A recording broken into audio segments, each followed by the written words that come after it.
Nazarene. Chapter 3.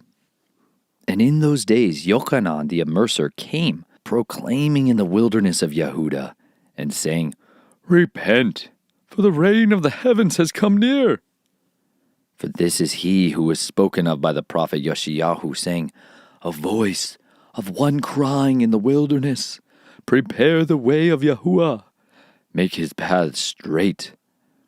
And Yochanan had a garment of camel hair, and a leather girdle around his waist, and his food was locusts and wild honey.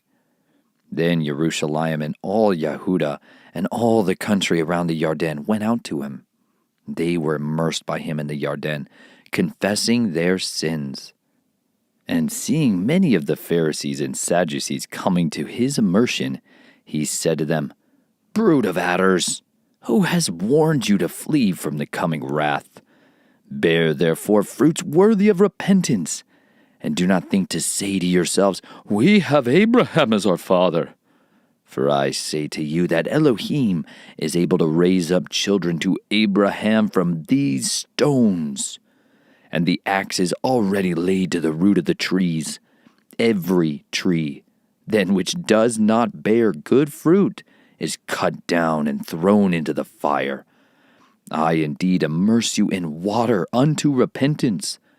But he who is coming after me is mightier than I, whose sandals I am not worthy to bear. He shall immerse you in the set-apart spirit and fire. His winnowing fork is in his hand, and he shall thoroughly cleanse his threshing floor, and gather his wheat into the storehouse. But the chaff he shall burn with unquenchable fire. Then Yeshua came from Galilee to Yochanan at the Yarden to be immersed by him. But Yochanan was hindering him, saying, I need to be immersed by you, and you come to me? But Yeshua answering said to him, Permit it now, for thus it is fitting for us to fill all righteousness. Then he permitted him.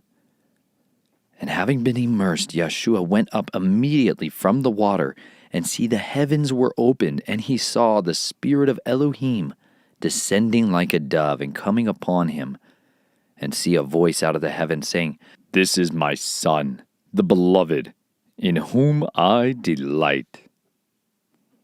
Chapter 4.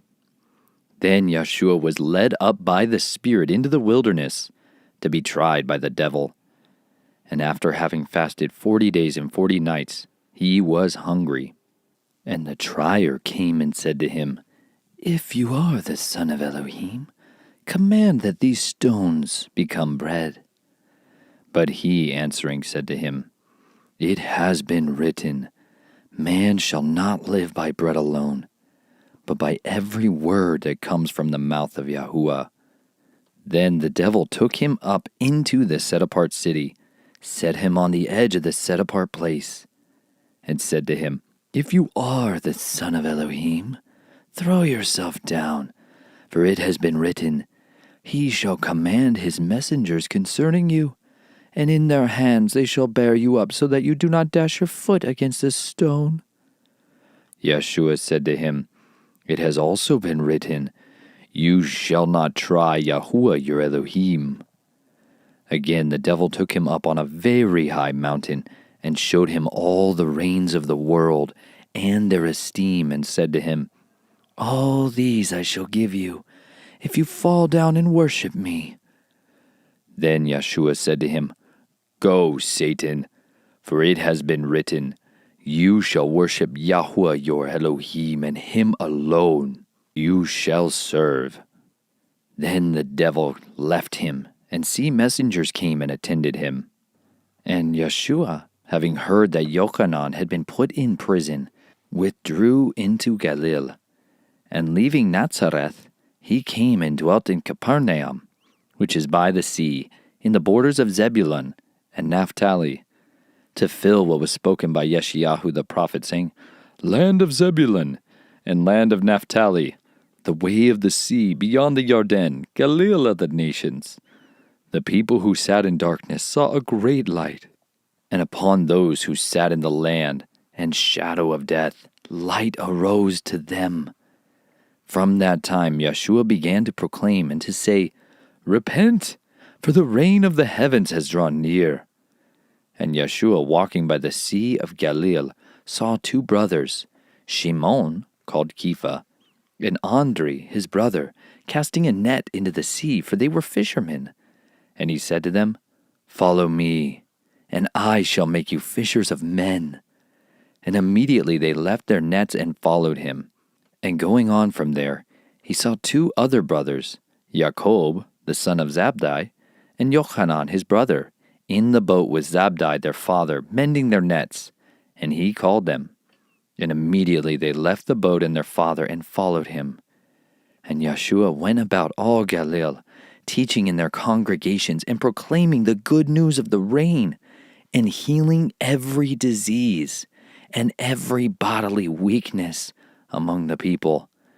And news about him went out into all Assyria, and they brought to him all who were sick, afflicted with various diseases and pains, and those who were demon-possessed, and epileptics, and paralytics, and he healed them. And large crowds from Galilee, and Decapolis, and Jerusalem, and Yehuda, and beyond the Jordan, followed him. Chapter 5. But when he saw the crowds, he went up on a mountain. And when he was seated, his taught ones came to him. And having opened his mouth, he was teaching them, saying, "Blessed are the poor in spirit, because theirs is the reign of the heavens. Blessed are those who mourn, because they shall be comforted. Blessed are the meek, because they shall inherit the earth. Blessed are those who hunger and thirst for righteousness, because they shall be filled. Blessed are the compassionate, because they shall obtain compassion. Blessed are the clean in heart, because they shall see Elohim. Blessed are the peacemakers, because they shall be called sons of Elohim. Blessed are those persecuted for righteousness' sake, because theirs is the reign of the heavens. Blessed are you when they reproach you and persecute you and falsely say every wicked word against you for my sake. Rejoice and be glad, because your reward in the heavens is great. For in this way they persecuted the prophets who were before you. You are the salt of the earth. But if the salt becomes tasteless, how shall it be seasoned? For it is no longer of any use but to be thrown out and to be trodden down by men. You are the light of the world. It is impossible for a city to be hidden on a mountain. Nor do they light a lamp and put it under a basket, but on a lampstand, and it shines to all those in the house. Let your light so shine before men, so that they see your good works and praise your Father who is in the heavens. Do not think that I came to destroy the Torah or the prophets. I did not come to destroy, but to complete. For truly I say to you, till the heaven and the earth pass away, one yod or one tittle shall by no means pass from the Torah till all be done. Whoever then breaks one of the least of these commands and teaches men so shall be called least in the reign of the heavens. But whoever does and teaches them, he shall be called great in the reign of the heavens. For I say to you that unless your righteousness exceeds that of the scribes and the Pharisees, you shall by no means enter into the reign of the heavens. You heard that it was said to those of old, "You shall not murder," and whoever murders shall be liable to judgment. But I say to you, that whoever is wroth with his brother without a cause shall be liable to judgment. And whoever says to his brother, "Rakah," shall be liable to the Sanhedrin. But whoever says, "You fool," shall be liable to the fire of Gehennom. If then you bring your gift to the slaughter place, and there remember that your brother holds whatever against you, leave your gift there before the slaughter place and go. First, make peace with your brother, and then come and offer your gift. Be well-minded with your opponent promptly, while you are on the way with him, lest your opponent deliver you to the judge, and the judge to the officer, and you be thrown into prison. Truly, I say to you, you shall by no means get out of there till you have paid the last quadrant. You heard that it was said to those of old, you shall not commit adultery. But I say to you that everyone looking at a woman to lust for her has already committed adultery with her in his heart. And if your right eye causes you to stumble, pluck it out and throw it away from you. For it is better for you that one of your members perish than for your entire body to be thrown into Gehennom. And if your right hand causes you to stumble, cut it off and throw it away from you. For it is better for you that one of your members perish than for your entire body to be thrown into Gehennom. And it has been said, whoever puts away his wife, let him give her a certificate of divorce. But I say to you, that whoever puts away his wife, except for the matter of whoring, makes her commit adultery. And whoever marries a woman who has been put away commits adultery.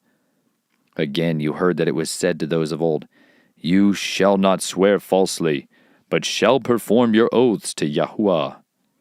But I say to you, do not swear vainly at all, neither by the heaven, because it is Elohim's throne, nor by the earth, for it is his footstool, nor by Jerusalem, for it is the city of the great sovereign, nor swear by your head, because you are not able to make one hair white or black. But let your word, yes, be yes, and your no be no. And what goes beyond these is from the wicked one. You have heard that it was said, an eye for an eye and a tooth for a tooth. But I say to you, do not resist the wicked. But whoever slaps you on your right cheek, turn the other to him also. And he who wishes to sue you and take away your inner garment, let him have your outer garment as well. And whoever compels you to go 1 mile, go with him 2. Give to him who asks of you, and from him who wishes to borrow from you, do not turn away. You heard that it was said, you shall love your neighbor and hate your enemy. But I say to you, love your enemies. Bless those cursing you. Do good to those hating you, and pray for those insulting you and persecuting you, so that you become sons of your Father in the heavens. Because he makes his sun rise on the wicked and on the good, and sends rain on the righteous and on the unrighteous. For if you love those loving you, what reward have you? Are the tax collectors not doing the same too? And if you greet your brothers only, what do you do more than others? Are the tax collectors not doing so too? Therefore be perfect as your Father in the heavens is perfect. Chapter 6. Beware of doing your kind deeds before men, in order to be seen by them. Otherwise you have no reward from your Father in the heavens. Thus, when you do a kind deed, do not sound a trumpet before you as the hypocrites do, in the congregations and in the streets, to be praised by men. Truly, I say to you, they have their reward. But when you do a kind deed, do not let your left hand know what your right hand is doing, so that your kind deed shall be in secret. And your Father who sees in secret shall himself reward you openly.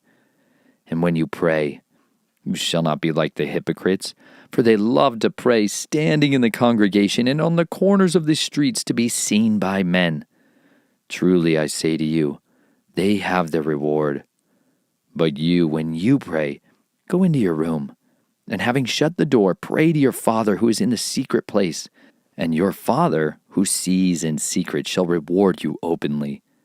And when praying, do not keep on babbling like the nations, for they think that they shall be heard for their many words.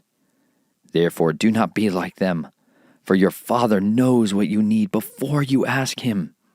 This, then, is the way you should pray. Our Father, who is in the heavens, let your name be set apart. Let your reign come. Let your desire be done on earth as it is in heaven. Give us today our daily bread, and forgive us our debts, as we forgive our debtors. And do not lead us into trial, but deliver us from the wicked one. Because yours is the reign and the power and the esteem forever. Amen. For if you forgive men their trespasses, your heavenly Father shall also forgive you. But if you do not forgive men their trespasses, neither shall your Father forgive your trespasses. And when you fast, do not be sad-faced like the hypocrites, for they disfigure their faces so that they appear to be fasting to men. Truly I say to you, they have their reward. But you, when you fast, anoint your head and wash your face, so that you do not appear to men to be fasting, but to your Father who is in the secret place. And your Father who sees in secret shall reward you openly. Do not lay up for yourselves treasures on earth, where moth and rust destroy, and where thieves break in and steal. But lay up for yourselves treasures in heaven, where neither moth nor rust destroys, and where thieves do not break in and steal. For where your treasure is, there your heart shall be also. The lamp of the body is the eye. If therefore your eye is good, all your body shall be enlightened. But if your eye is evil, all your body shall be darkened. If then the light that is within you is darkness, how great is that darkness? No one is able to serve two masters, for either he shall hate the one and love the other, or else he shall cleave to the one and despise the other. You are not able to serve Elohim and Mammon. Because of this I say to you, do not worry about your life, what you shall eat or drink, or about your body, what you shall put on. Is not life more than the food, and the body more than the clothing? Look at the birds of the heavens, for they neither sow nor reap, nor gather into storehouses, yet your heavenly Father does feed them. Are you not worth more than they? And which of you by worrying is able to add 1 cubit to his lifespan? So why do you worry about clothing? Note well the lilies of the field, how they grow. They neither toil nor spin. And I say to you that even Shalomah, in all his esteem, was not dressed like one of these. But if Elohim so clothes the grass of the field, which exists today and tomorrow is thrown into the furnace, how much more you, O you of little belief? Do not worry then, saying, what shall we eat? Or what shall we drink? Or what shall we wear? For all these the nations seek for, and your heavenly Father knows that you need all these. But seek first the reign of Elohim and his righteousness, and all these shall be added to you. Do not then worry about tomorrow, for tomorrow shall have its own worries. Each day has enough evil of itself. Chapter 7. Do not judge, lest you be judged. For with what judgment you judge, you shall be judged. And with the same measure you use, it shall be measured to you. And why do you look at the splinter in your brother's eye, but do not notice the plank in your own eye? Or how is it that you say to your brother, let me remove the splinter out of your eye, and see a plank is in your own eye? Hypocrite! First, remove the plank from your own eye, and then you shall see clearly to remove the splinter out of your brother's eye. Do not give what is set apart to the dogs, nor throw your pearls before the pigs, lest they trample them under their feet and turn and tear you in pieces. Ask, and it shall be given to you. Seek, and you shall find. Knock, and it shall be opened to you. For everyone who asks receives, and he who seeks finds, and to him who knocks it shall be opened. Or is there a man among you, who if his son asks for bread shall give him a stone? Or if he asks for a fish, shall he give him a snake? If you then, being wicked, know how to give good gifts to your children, how much more shall your Father who is in the heavens give what is good to those who ask him? Therefore, whatever you wish men to do to you, do also to them, for this is the Torah and the prophets. Enter in through the narrow gate, because the gate is wide, and the way is broad that leads to destruction, and there are many who enter in through it. Because the gate is narrow, and the way is hard-pressed which leads to life, and there are few who find it. But beware of the false prophets, who come to you in sheep's clothing, but inwardly they are savage wolves. By their fruits you shall know them. Are grapes gathered from thorn bushes, or figs from thistles? So every good tree yields good fruit, but a rotten tree yields wicked fruit. A good tree is unable to yield wicked fruit, and a rotten tree to yield good fruit. Every tree that does not bear good fruit is cut down and thrown into the fire. So then, by their fruits you shall know them. Not everyone who says to me, Master, Master, shall enter into the reign of the heavens, but he who is doing the desire of my Father in the heavens. Many shall say to me in that day, Master, Master, have we not prophesied in your name, and cast out demons in your name, and done many mighty works in your name? And then I shall declare to them, I never knew you. Depart from me, you who work lawlessness. Therefore everyone who hears these words of mine and does them shall be like a wise man who built his house on the rock. And the rain came down, and the floods came, and the winds blew and beat on that house, and it did not fall, for it was founded on the rock. And everyone who hears these words of mine and does not do them shall be like a foolish man who built his house on the sand. And the rain came down, and the floods came, and the winds blew, and they beat on that house, and it fell, and great was its fall. And it came to be, when Yeshua had ended these words, that the people were astonished at his teaching, for he was teaching them as one possessing authority, and not as the scribes. Chapter 8. And when he came down from the mountain, large crowds followed him. And see, a leper came and bowed before him, saying, Master, if you desire, you are able to make me clean. And stretching out his hands, Yeshua touched him, saying, I desire it. Be cleansed. And immediately his leprosy was cleansed. And Yeshua said to him, See, mention it to no one, but go your way, show yourself to the priest, and offer the gift that Moshe commanded as a witness to them.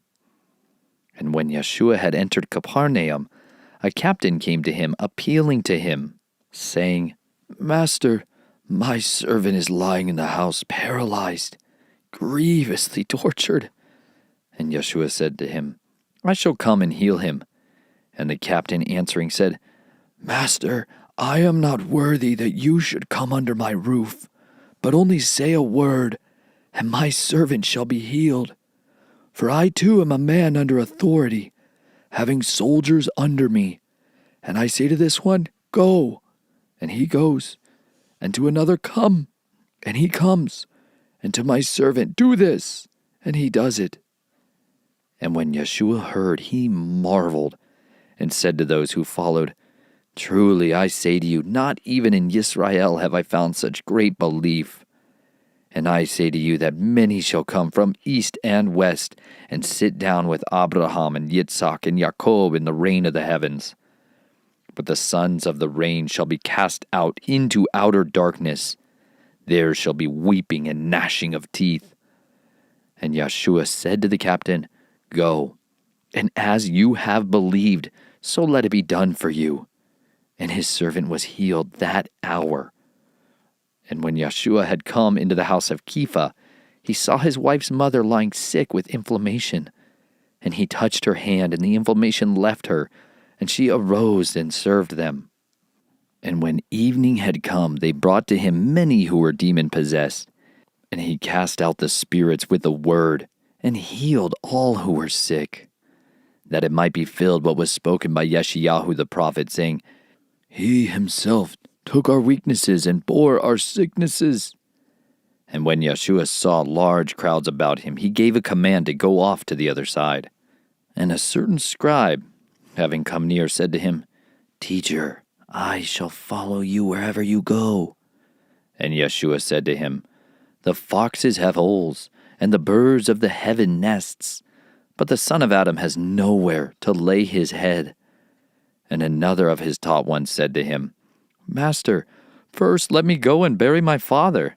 But Yeshua said to him, Follow me, and leave the dead to bury their own dead. And when he entered into a boat, his taught ones followed him. And see, a great gale arose on the sea, so that the boat was covered by the waves. But he was sleeping. And his taught ones came to him and woke him up, saying, Master, save us! We are perishing. And he said to them, Why are you afraid? O you of little belief! Then, having risen, he rebuked the winds and the sea, and there was a great calm. And the men marveled, saying, What is this, that even the winds and the sea obey him?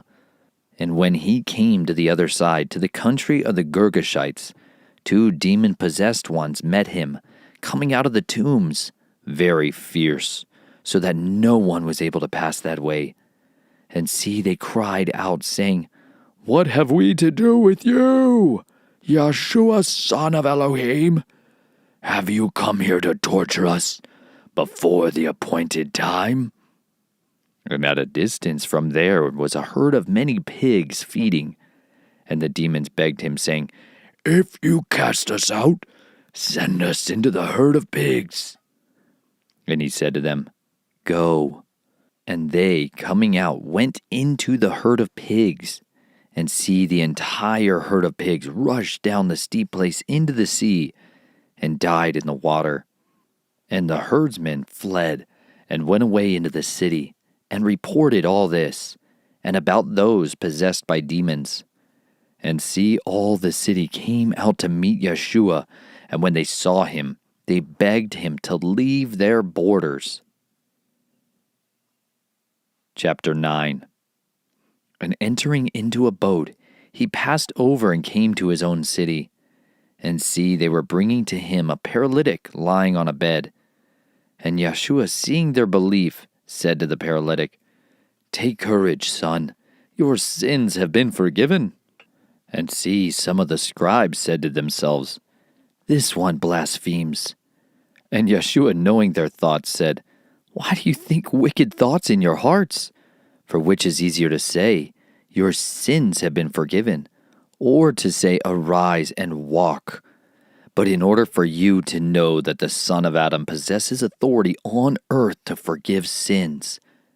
He then said to the paralytic, Rise, take up your bed and go to your house. And he rose and went to his house. When the crowd saw it, they marveled and praised Elohim, who had given such authority to men. And as Yeshua passed on from there, he saw a man called Mattiyahu sitting at the tax office. And he said to him, Follow me. And he rose and followed him. And it came to be, as Yeshua sat at the table in the house, that see, many tax collectors and sinners came and sat down with him and his taught ones. And when the Pharisees saw it, they said to his taught ones, Why does your teacher eat with tax collectors and sinners? And Yeshua, hearing this, said to them, Those who are strong have no need of a physician, but those who are sick. But go and learn what this means. I desire compassion and not offering, for I did not come to call the righteous to repentance, but sinners. Then the taught ones of Yochanan came to him, saying, Why do we and the Pharisees fast often, but your taught ones do not fast? And Yeshua said to them, Are the friends of the bridegroom able to mourn as long as the bridegroom is with them? But the days shall come when the bridegroom is taken away from them, and then they shall fast. And no one puts a piece of unshrunk cloth on an old garment, for the patch pulls away from the garment, and the tear is made worse. Neither do they put new wine into old wineskins, or else the wineskins burst, and the wine is spilled, and the wineskins are ruined. But they put new wine into fresh wineskins, and both are preserved. While he was saying all this to them, see, a ruler came and bowed down to him, saying, My daughter is dead by now, but come and lay your hand on her, and she shall live. And Yeshua rose and followed him, his taught ones too. And see, a woman who had a flow of blood for 12 years came from behind and touched the tzitzit of his garment. For she said to herself, If I only touch his garment, I shall be healed. But Yeshua turned, and when he saw her, he said, Take courage, daughter. Your belief has healed you. And the woman was healed from that hour.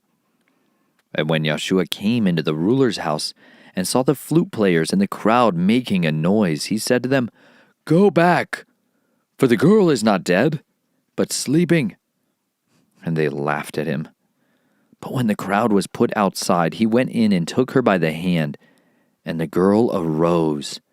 And this report went out into all that land. And as Yeshua passed on from there, 2 blind men followed him, crying out and saying, Son of David, have compassion on us. And when he came into the house, the blind men came to him, and Yeshua said to them, Do you believe that I am able to do this? And they said to him, Yes, Master. Then he touched their eyes, saying, According to your belief, let it be to you. And their eyes were open. And Yeshua strictly ordered them, saying, See, let no one know. But when they went out, they made him known in all that land. And as they were going out, see, they brought to him a man, dumb and demon-possessed. And when the demon was cast out, the dumb one spoke. And the crowds marveled, saying, It was never seen like this in Israel. But the Pharisees said, He casts out demons by the ruler of the demons. And Yeshua went about all the cities and villages, teaching in their congregations, and proclaiming the good news of the reign, and healing every disease and every bodily weakness among the people. And having seen the crowds, he was moved with compassion for them, because they were weary and scattered, as sheep having no shepherd.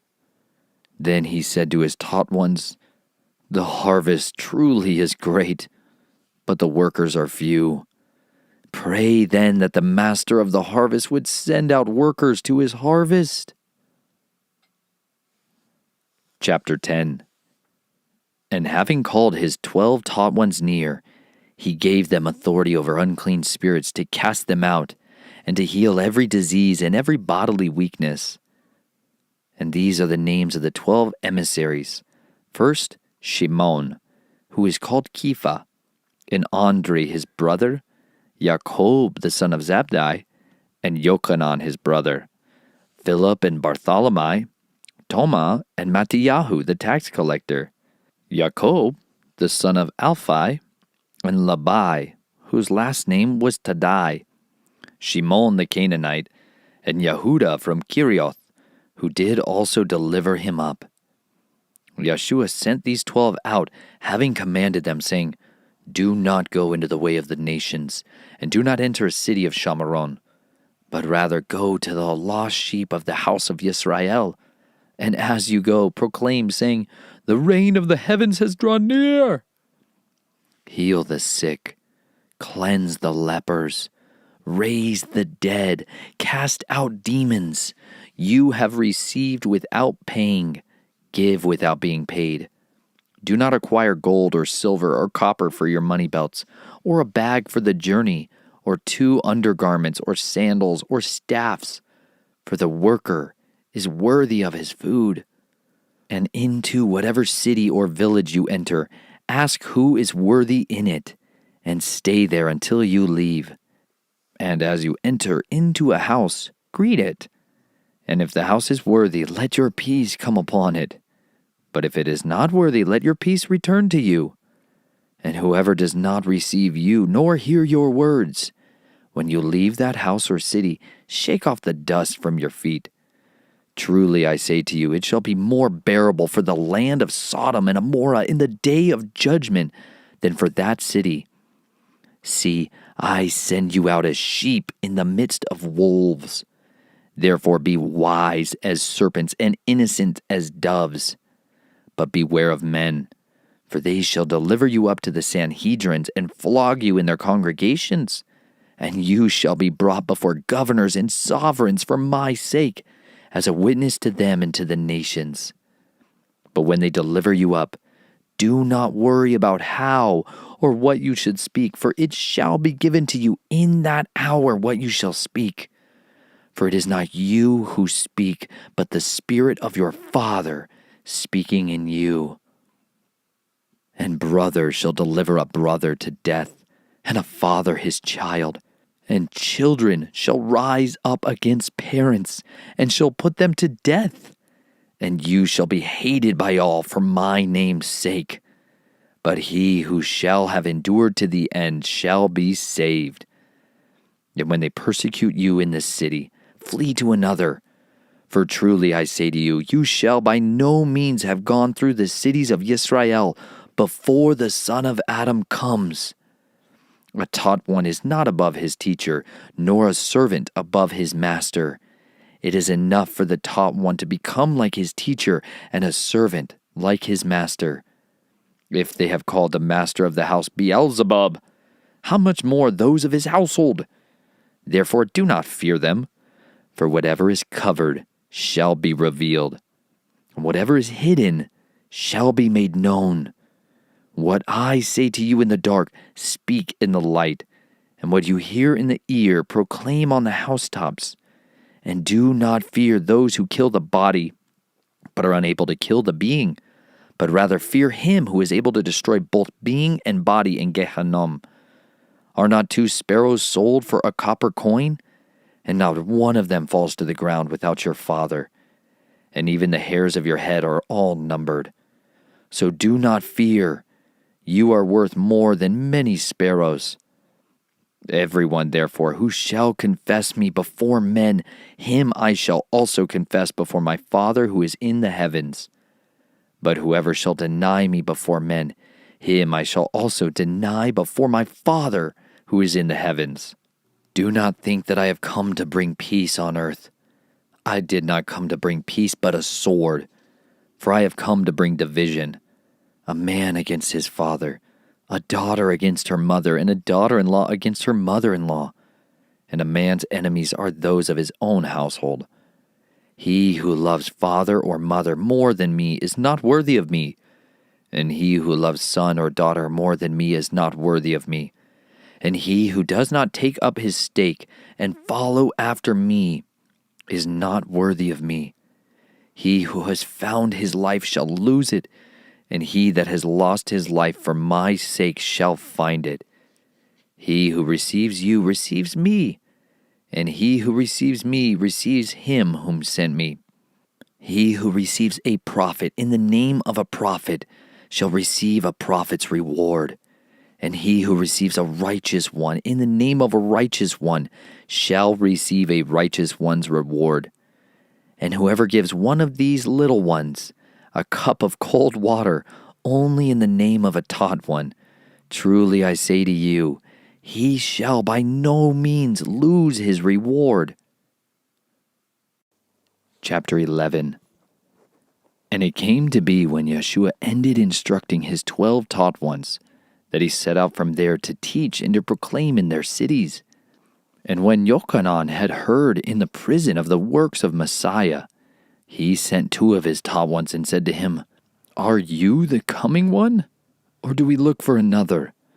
And Yeshua answering said to them, Go, report to Yochanan what you hear and see. Blind receive sight, and lame walk. Lepers are cleansed, and deaf hear. Dead are raised up, and poor are brought the good news.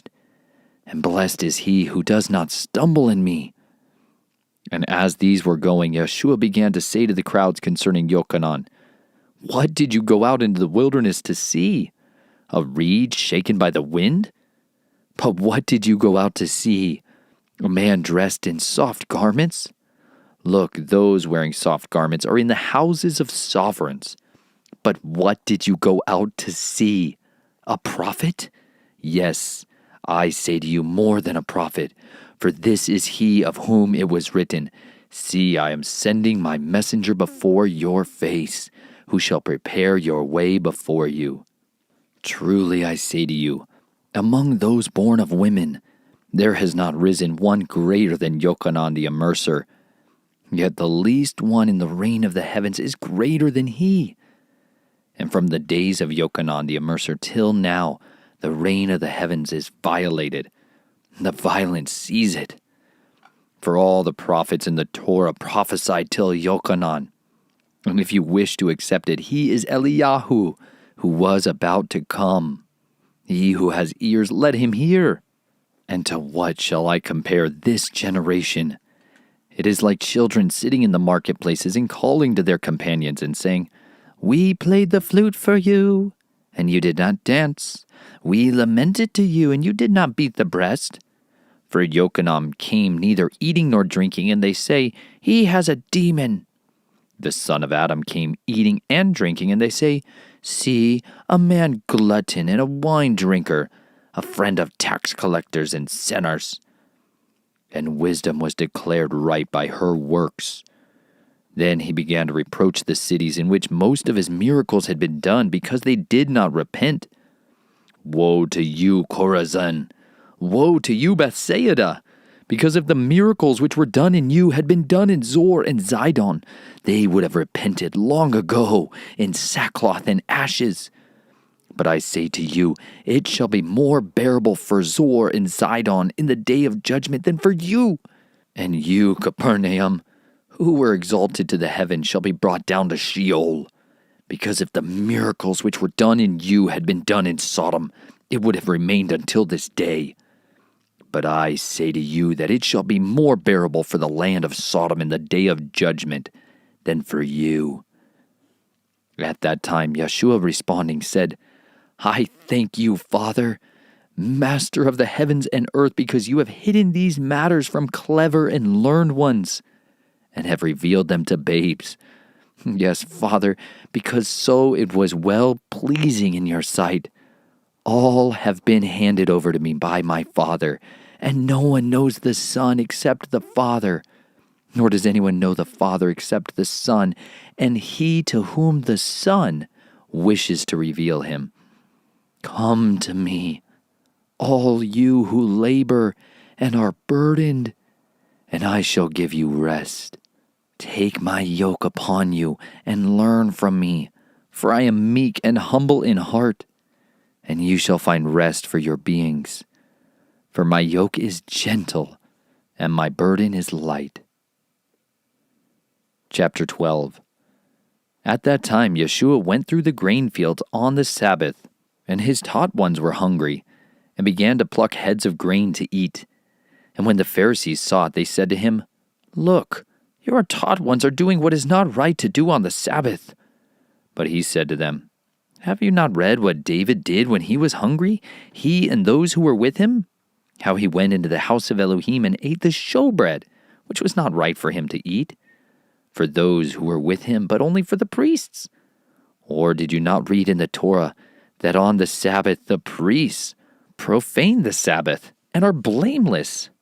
But I say to you that in this place there is one greater than the set-apart place. And if you had known what this means, 'I desire compassion and not offering,' you would not have condemned the blameless, for the Son of Adam is master of the Sabbath." And having left there, he went into their congregation.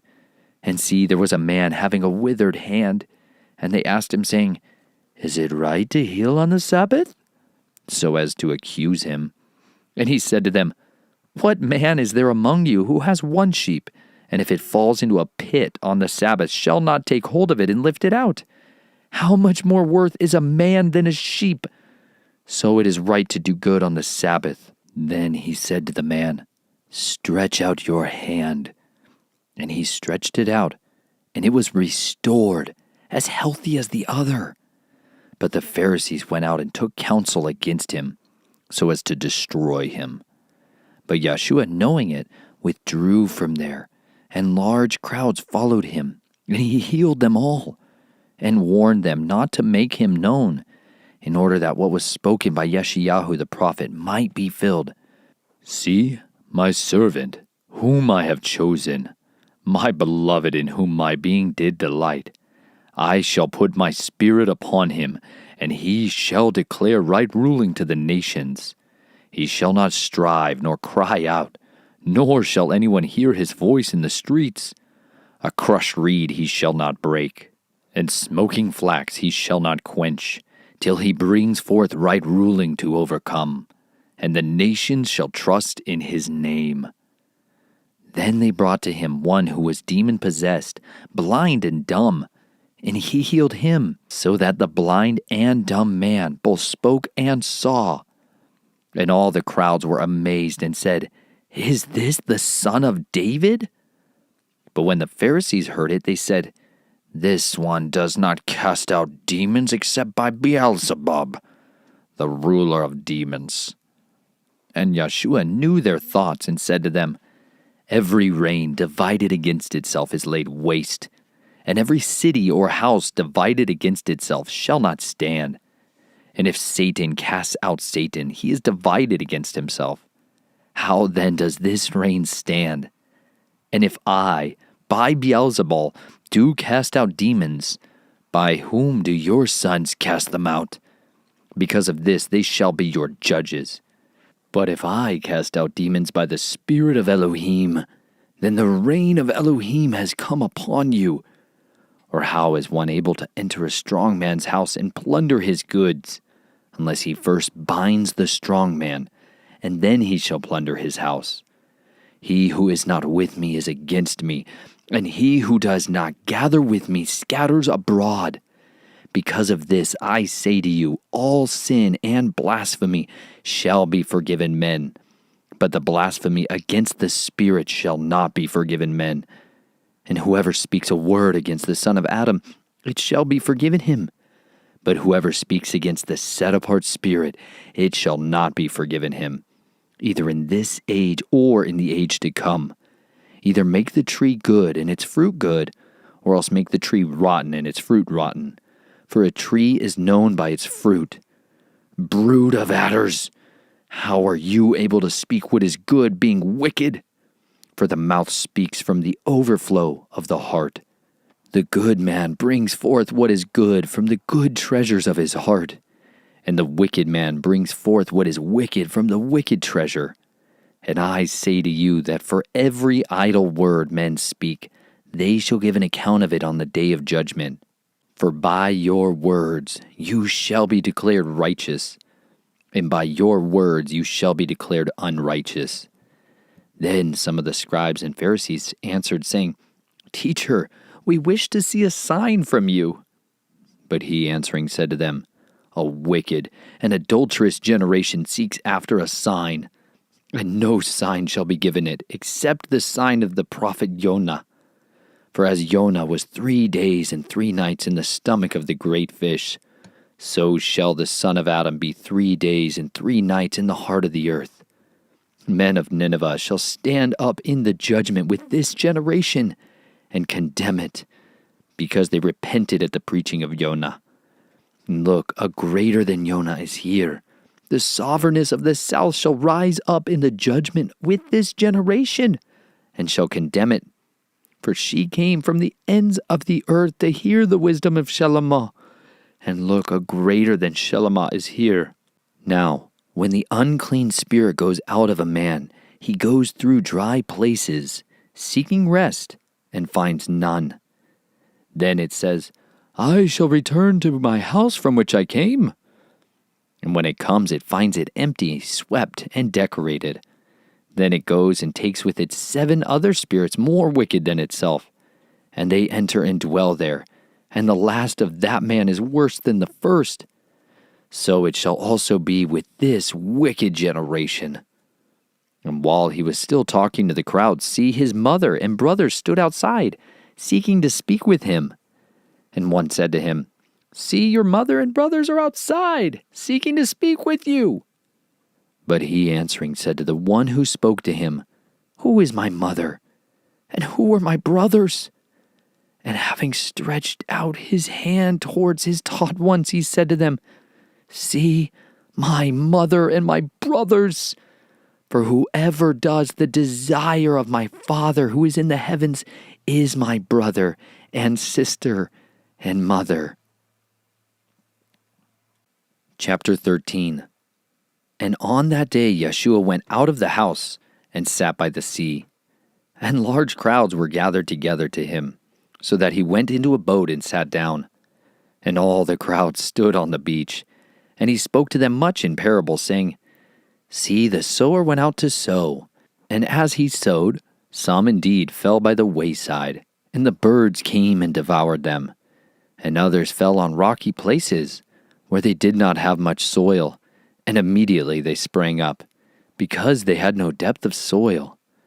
But when the sun was up, they were scorched, and because they had no root, they withered. And others fell among thorns, and the thorns came up and choked them.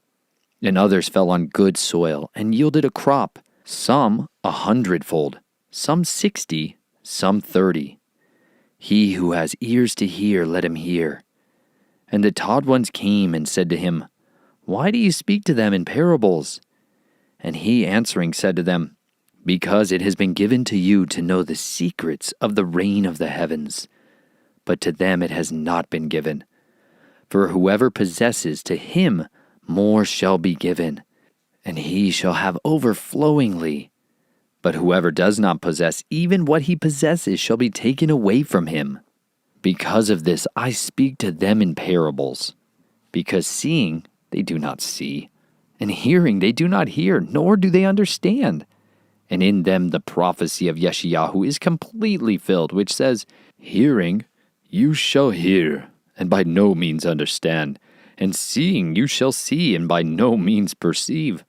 For the heart of this people has become thickened, and their ears are hard of hearing, and their eyes they have closed, lest they should see with their eyes, and hear with their ears, lest they should understand with their heart, and turn back, and I heal them.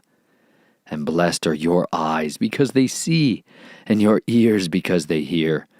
For truly I say to you that many prophets and righteous ones longed to see what you see, and did not see it, and to hear what you hear, and did not hear it.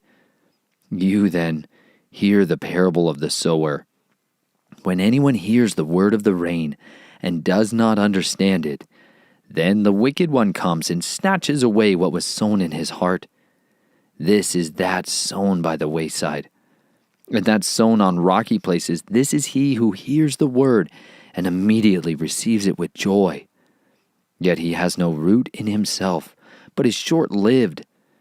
And when pressure or persecution arises because of the word, immediately he stumbles. And that sown among the thorns is he who hears the word, and the worry of this age and the deceit of riches choke the word, and it becomes fruitless. And that sown on the good soil is he who hears the word and understands it, who indeed bears fruit and yields, some 100-fold, some 60, some 30. Another parable he put before them, saying, "The reign of the heavens has become like a man who sowed good seed in his field. But while men slept, his enemy came and sowed darnel among the wheat, and went away. And when the blades sprouted and bore fruit, then the darnel also appeared. And the servants of the master of the house came and said to him, 'Master, did you not sow good seed in your field? From where then does it have the darnel?' And he said to them, 'A man, an enemy did this.' And the servant said to him, 'Do you wish then that we go and gather them up?' But he said, 'No, lest while you gather up the darnel, you also uproot the wheat with them. Let them both grow together until the harvest. And at the time of the harvest I shall say to the reapers, First gather the darnel, and bind them in bundles to burn them, but gather the wheat into my granary. Another parable he put before them, saying, The rain of the heavens is like a mustard seed, which a man took and sowed in his field, which indeed is less than all the seeds. But when it is grown, it is greater than the plants and becomes a tree, so that the birds of the heavens come and dwell in its branches. Another parable he spoke to them. The rain of the heavens is like leaven, which a woman took and hid in 3 measures of meal until all was leavened. Yeshua said all this to the crowds in parables, and he did not speak to them without a parable, so that what was spoken by the prophet might be filled, saying, I shall open my mouth in parables. I shall pour forth what has been hidden from the foundation of the world. Then, having sent the crowds away, Yeshua went into the house, and his taught ones came to him, saying, Explain to us the parable of the darnel of the field. And he answering said to them, He who is sowing the good seed is the son of Adam, and the field is the world. And the good seed, these are the sons of the rain, but the darnel are the sons of the wicked one. And the enemy who sowed them is the devil. And the harvest is the end of the age, and the reapers are the messengers. As the darnel then is gathered and burned in the fire, so it shall be at the end of this age. The Son of Adam shall send out his messengers, and shall gather out of his reign all the stumbling blocks, and those doing lawlessness, and shall throw them into the furnace of fire. There shall be wailing and gnashing of teeth. Then the righteous shall shine forth as the sun in the reign of their Father. He who has ears to hear, let him hear. Again, the reign of the heavens is like treasure hidden in a field, which a man, having found it, hid, and for joy over it goes and sells all that he has and buys that field. Again, the reign of the heavens is like a man, a merchant, seeking fine pearls, who, when he had found one pearl of great price, went and sold all that he had and bought it. Again, the reign of the heavens is like a dragnet that was thrown into the sea and gathered some of every kind, which, when it was filled, they drew to shore. And they sat down and gathered the good into containers, but threw the rotten away. Thus shall it be at the end of the age. The messengers shall come forth and separate the wicked out of the midst of the righteous, and shall throw them into the furnace of fire. There shall be wailing and gnashing of teeth. Yeshua said to them, Have you understood all this? They said to him, Yes, Master. And he said to them, Therefore, every scholar taught in the reign of the heavens is like a householder who brings out of his treasure matters renewed and old. And it came to be, when Yeshua had ended these parables, that he left there. And when he had come to his own country, he taught them in their congregation, so that they were astonished and said, Where did this one get this wisdom and miracles? Is this not the son of the carpenter? Is not his mother called Miriam? And his brothers Yaakov and Yosef and Shimon and Yehuda? And his sisters, are they not all with us? Where then did this one get all this? And they stumbled at him. But Yeshua said to them, A prophet is not unappreciated except in his own country and in his own house. And he did not do many miracles there because of their unbelief. Chapter 14. At that time Herodes, the district ruler, heard the report about Yeshua, and said to his servants, This is Yochanan the Immerser. He has risen from the dead, and that is why these mighty powers are at work in him. For Herodes had arrested Yochanan, bound him, and put him in prison, because of Herodias, his brother Philip's wife. For Yochanan had said to him, It is not right for you to have her.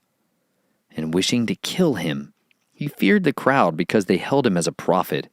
But as Herodias' birthday was being held, the daughter of Herodias danced before them and pleased Herodias. So he promised with an oath to give her whatever she asked. And she, being urged on by her mother, said, "Give me here the head of Yochanan the immerser on a dish." And the sovereign was sad, but because of the oath and the guests, he commanded it to be given, and sent and beheaded Yochanan in prison. And his head was brought on a dish and given to the girl, and she brought it to her mother. And his taught ones came and took away the body and buried it, and went and reported to Yeshua. Now when Yeshua heard it, he withdrew from there by boat to a deserted place by himself. And when the crowds heard it, they followed him on foot from the cities. But when Yeshua came out, he saw a large crowd, and was moved with compassion for them, and healed their sick.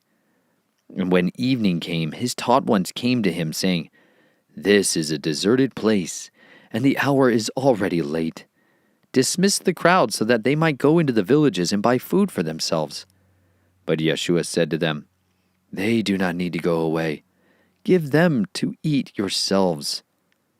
And they said to him, "We have only 5 loaves and 2 fish. And he said, "Bring them here to me." And commanding the crowds to sit down on the grass, and taking the 5 loaves and the 2 fish, and looking up to the heaven, he blessed and broke, and gave the loaves to his taught ones. And the taught ones gave to the crowds, and all ate and were satisfied. And they picked up the pieces left over, 12 baskets filled. And those who ate were about 5,000 men, beside women and children. And immediately Yeshua made his taught ones enter into the boat and go before him to the other side, while he dismissed the crowds. And having dismissed the crowds, he went up to the mountain by himself to pray. And when evening had come, he was alone there. But the boat was now in the middle of the sea, agitated by the waves, for the wind was against it. And in the 4th watch of the night, Yeshua went to them, walking on the sea. And when the taught ones saw him walking on the sea, they were troubled, saying, "It is a phantom." And from fear they cried. But immediately Yeshua spoke to them, saying, "Take courage, it is I. Do not be afraid." And Kepha answered him and said, "Master, if it is you, command me to come to you on the water." And he said, "Come." And when Kepha had come down out of the boat, he walked on the water to go to Yeshua. But when he saw that the wind was strong, he was afraid, and beginning to sink, he cried out, saying, "Master, save me." And immediately Yeshua stretched out his hand and took hold of him and said to him, "Oh, you of little belief, why did you doubt?" And when they came into the boat, the wind ceased. And those in the boat came and did bow to him, saying, "Truly you are the Son of Elohim." And having passed over, they came to the land of Gennesaret. And when the men of that place recognized him, they sent out into all the surrounding country, and brought to him all who were sick, and begged him to let them only touch the tzitzit of his garment. And as many as touched it were completely healed. Chapter 15. Then there came to Yeshua scribes and Pharisees from Jerusalem, saying, "Why do your taught ones transgress the tradition of the elders? For they do not wash their hands when they eat bread." But he answering said to them, "Why do you also transgress the command of Elohim, because of your tradition? For Elohim has commanded, saying, 'Respect your father and your mother. He who curses father or mother, let him be put to death.' But you say, 'Whoever says to his father or mother, "Whatever profit you might have received from me has been dedicated," is certainly released from respecting his father or mother. So you have nullified the command of Elohim by your tradition. Hypocrites! Yeshayahu rightly prophesied about you, saying, 'This people draw near to me with their mouth, and respect me with their lips, but their heart is far from me. But in vain do they worship me, teaching as teachings the commands of men.' And calling the crowd near, he said to them, 'Hear and understand. Not that which goes into the mouth defiles the man, but that which comes out of the mouth, this defiles the man. Then his taught ones came and said to him, "Do you know that the Pharisees stumbled when they heard this word?" But he answering said, "Every plant which my heavenly Father has not planted shall be uprooted. Leave them alone. They are blind leaders of the blind, and if the blind lead the blind, both shall fall into a ditch." And Kepha answering said to him, "Explain this parable to us." And Yeshua said, "Are you also still without understanding? Do you not understand that whatever enters into the mouth goes into the stomach and is cast into the sewer? But what comes out of the mouth comes from the heart, and these defile the man. For out of the heart comes forth wicked reasonings, murders, adulteries, whorings, thefts, false witnessings, slanders. These defile the man, but to eat with unwashed hands does not defile the man." And Yeshua went out from there and withdrew to the parts of Zor and Zidon. And see, a woman of Canaan came from those borders and cried out to him, saying, "Have compassion on me, O Master, son of David. My daughter is badly demon-possessed." But he did not answer her a word. And his taught ones came and asked him, saying, "Send her away, because she cries after us." And he answering said, "I was not sent except to the lost sheep of the house of Israel." But she came and was bowing to him, saying, "Master, help me." And he answering said, "It is not good to take the little children's bread and throw it to the little dogs." But she said, "Yes, Master, for even the little dogs eat the crumbs which fall from their master's table." And Yeshua answering said to her, "O woman, your belief is great. Let it be to you as you desire." And her daughter was healed from that hour. And moving from there, Yeshua came toward the Sea of Galilee, and going up on the mountain, he was sitting there. And large crowds came to him, having with them those who were lame, blind, dumb, crippled, and many others. And they laid them down at the feet of Yeshua, and he healed them.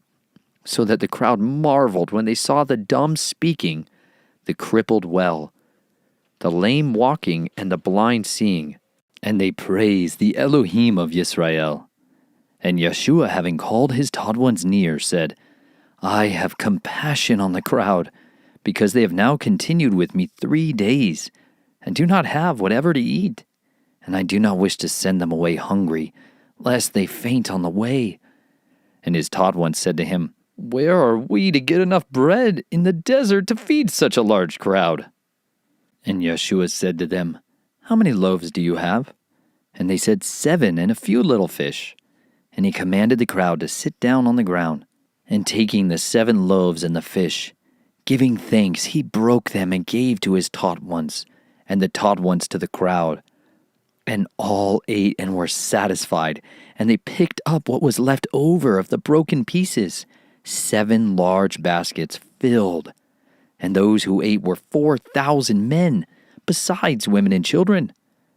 And dismissing the crowd, he went into the boat and came to the borders of Magdala. Chapter 16. And the Pharisees and Sadducees came, and trying him, asked that he would show them a sign from heaven.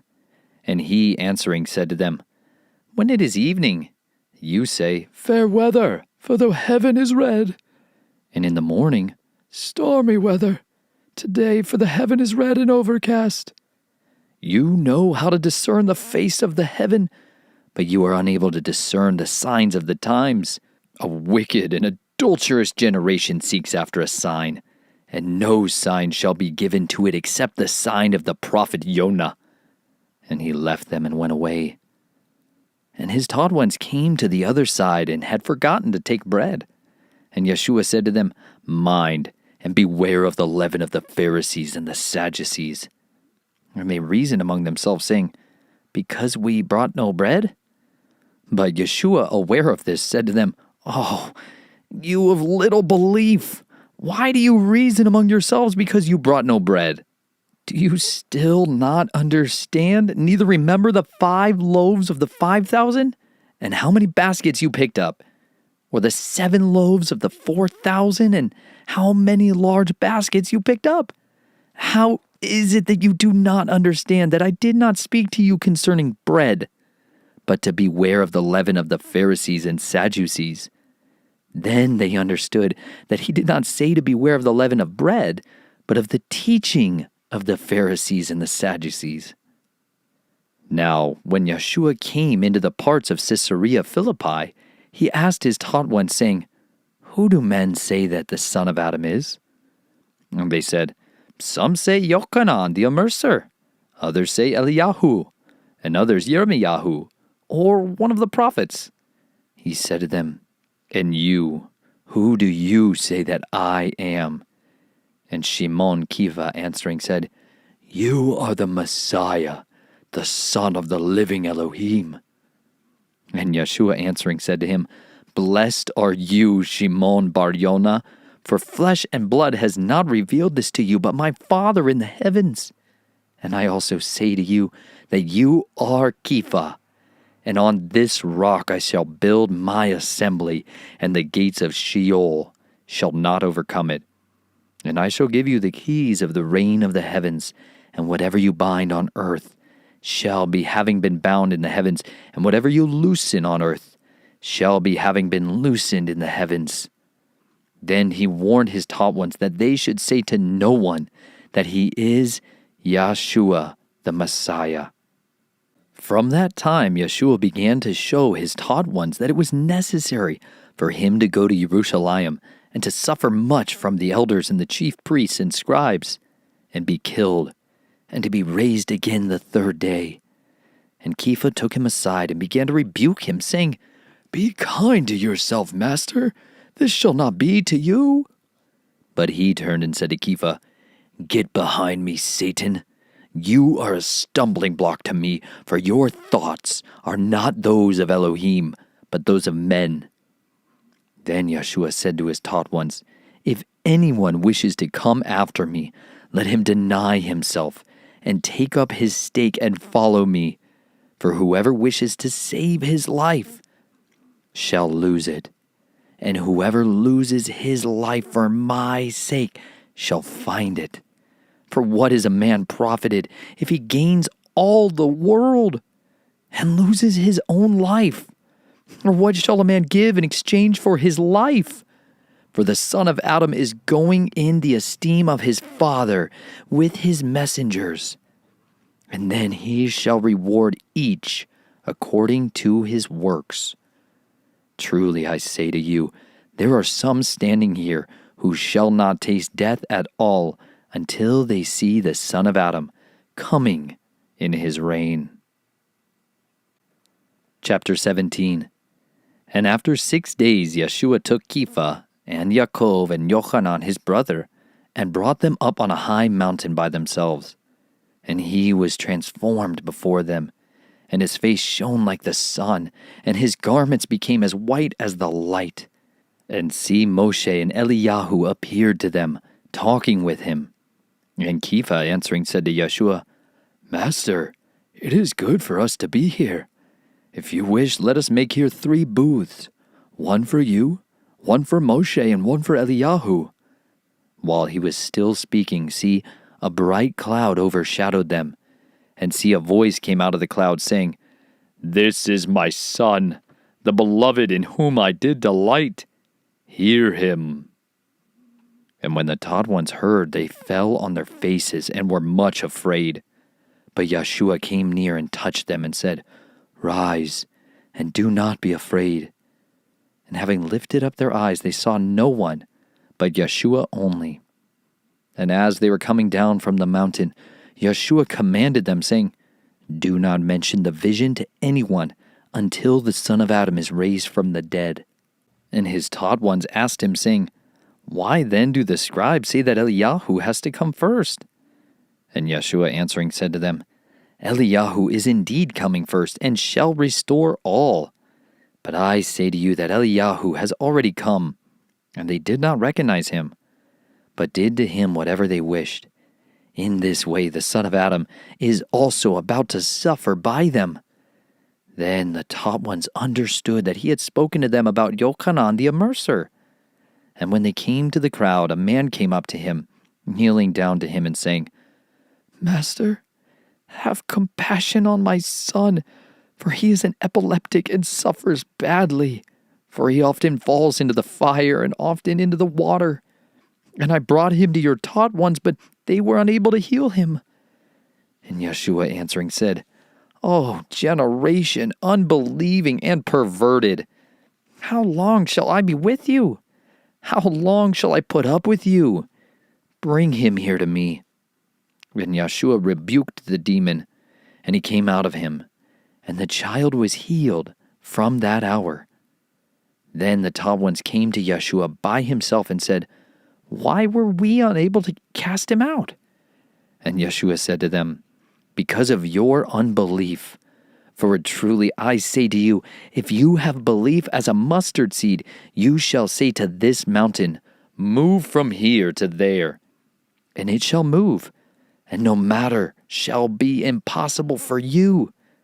But this kind does not go out except through prayer and fasting." And while they were staying in Galilee, Yeshua said to them, "The Son of Adam is about to be delivered up into the hands of men, and they shall kill him. And the third day he shall be raised up." And they were deeply grieved.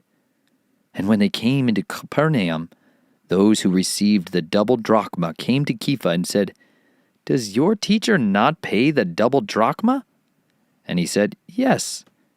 And when he came into the house, Yeshua spoke to him first, saying, "What do you think, Shimon? From whom do the sovereigns of the earth take toll or tax? From their own sons or from the strangers?" Kepha then said to him, "From the strangers."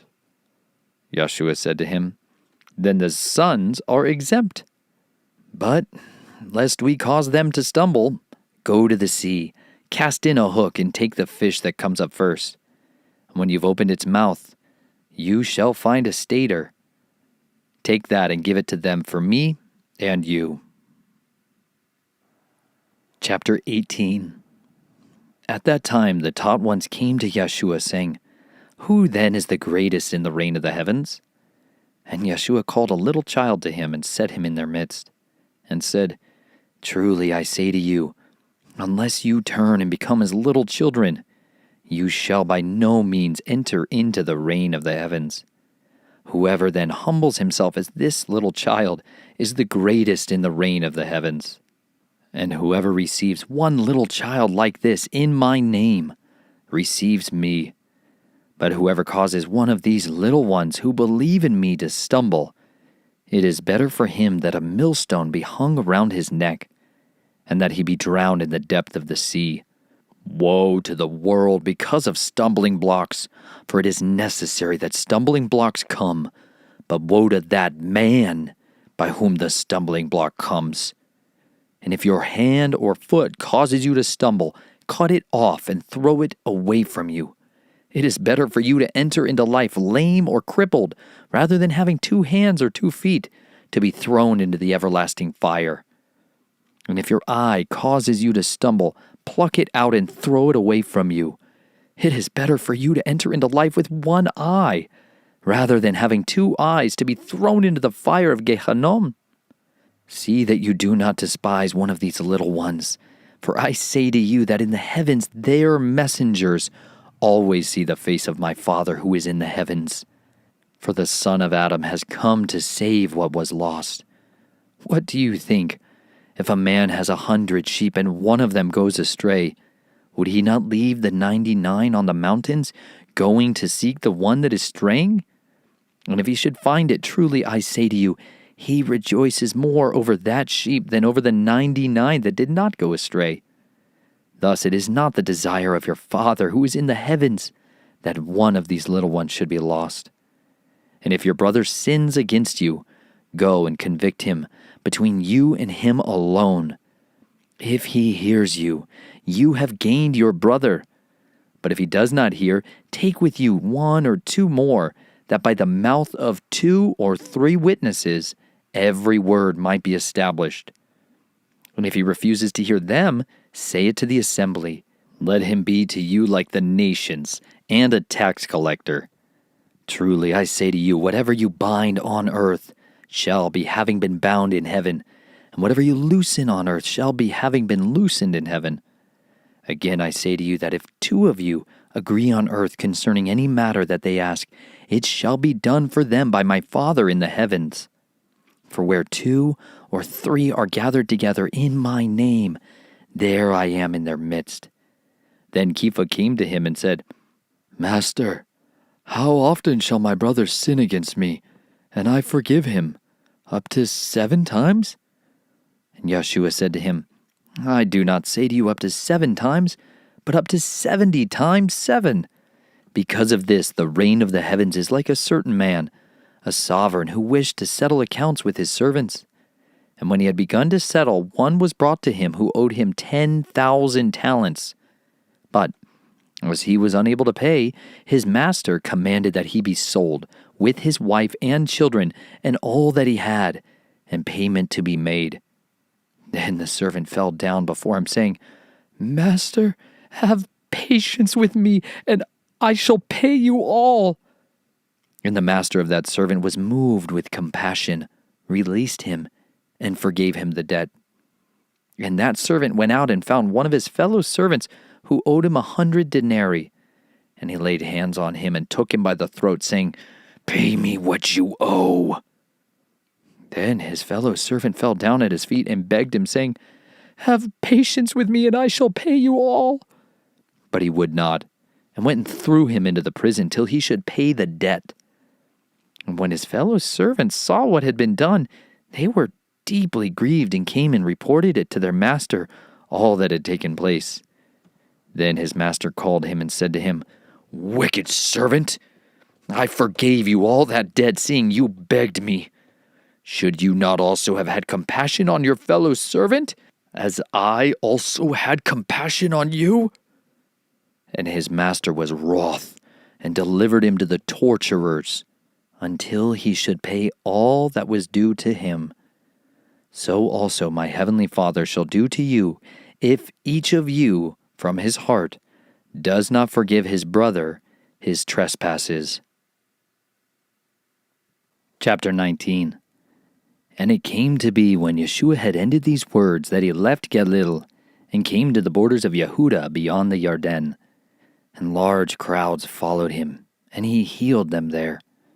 And the Pharisees came to him, trying him, saying to him, Is it right for a man to put away his wife for every reason?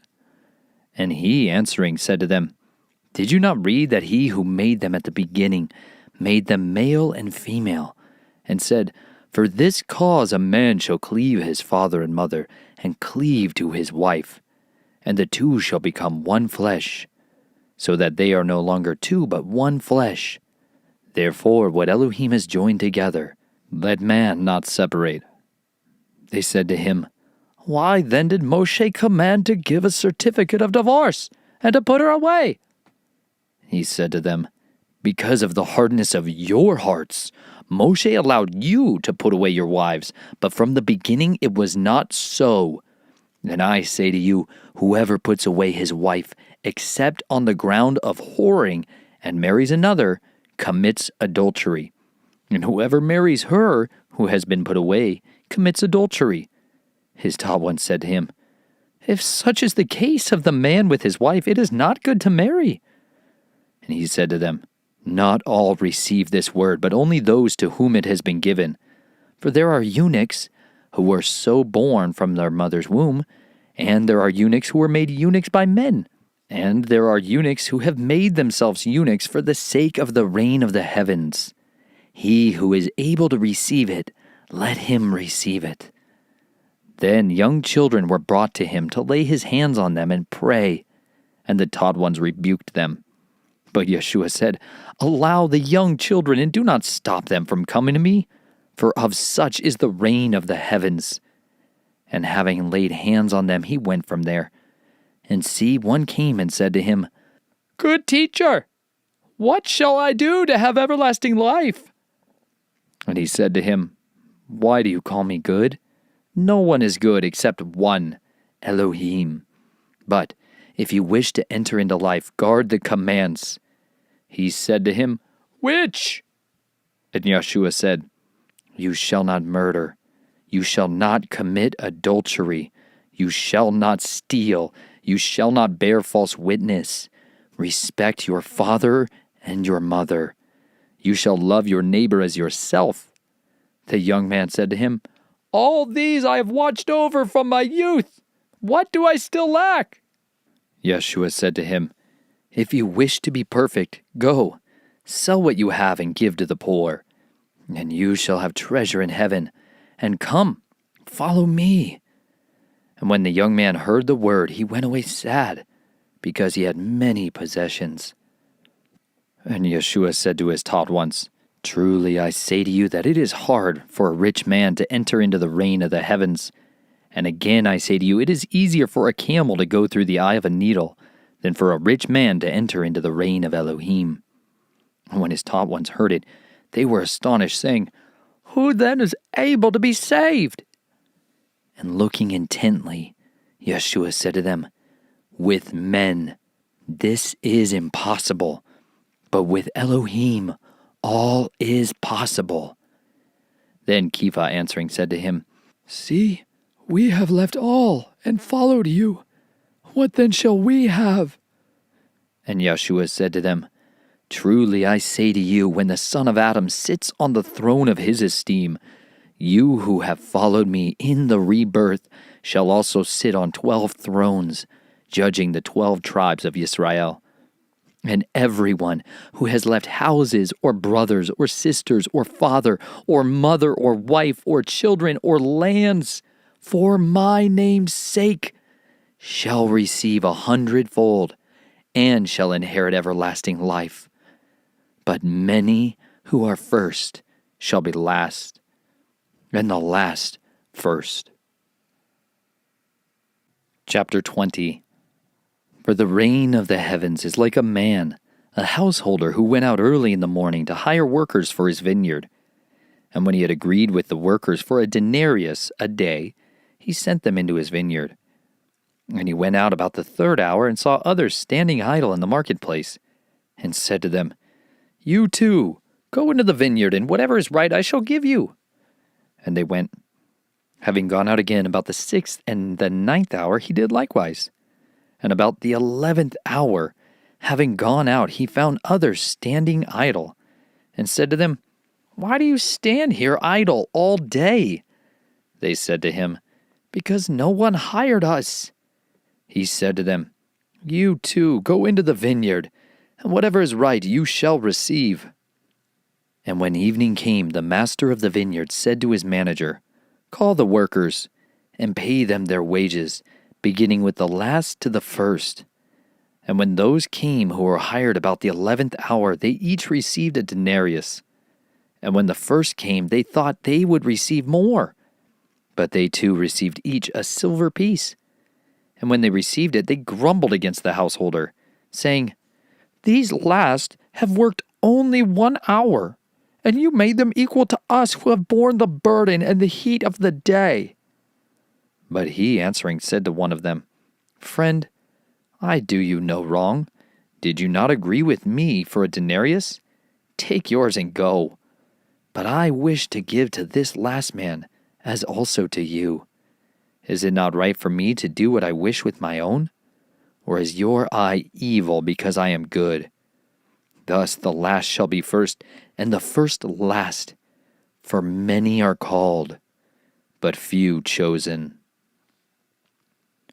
And Yeshua, going up to Jerusalem, took the 12 taught ones aside on the way and said to them, "See, we are going up to Jerusalem, and the Son of Adam shall be delivered up to the chief priests and to the scribes, and they shall condemn him to death, and deliver him to the nations to mock, and to flog, and to impale. And the 3rd day he shall be raised." Then the mother of the sons of Zabdi came to him with her sons, bowing down and making request of him. And he said to her, "What do you wish?" She said to him, "Command that these 2 sons of mine sit, one on your right hand, and the other on the left, in your reign." But Yeshua answering said, "You do not know what you ask. Are you able to drink the cup that I am about to drink, and to be immersed with the immersion that I am immersed with?" They said to him, "We are able." And he said to them, "You shall indeed drink my cup, and you shall be immersed with the immersion that I am immersed with. But to sit on my right hand and on my left is not mine to give, but it is for those of whom it has been prepared by my Father." And when the 10 heard it, they were displeased at the 2 brothers. But Yeshua called them near and said, "You know that the rulers of the nations are masters over them, and those who are great exercise authority over them. But it shall not be so among you. But whoever wishes to become great among you, let him be your servant. Whoever wishes to be first among you, let him be your servant. Even as the Son of Adam did not come to be served, but to serve, and to give his life as a ransom for many."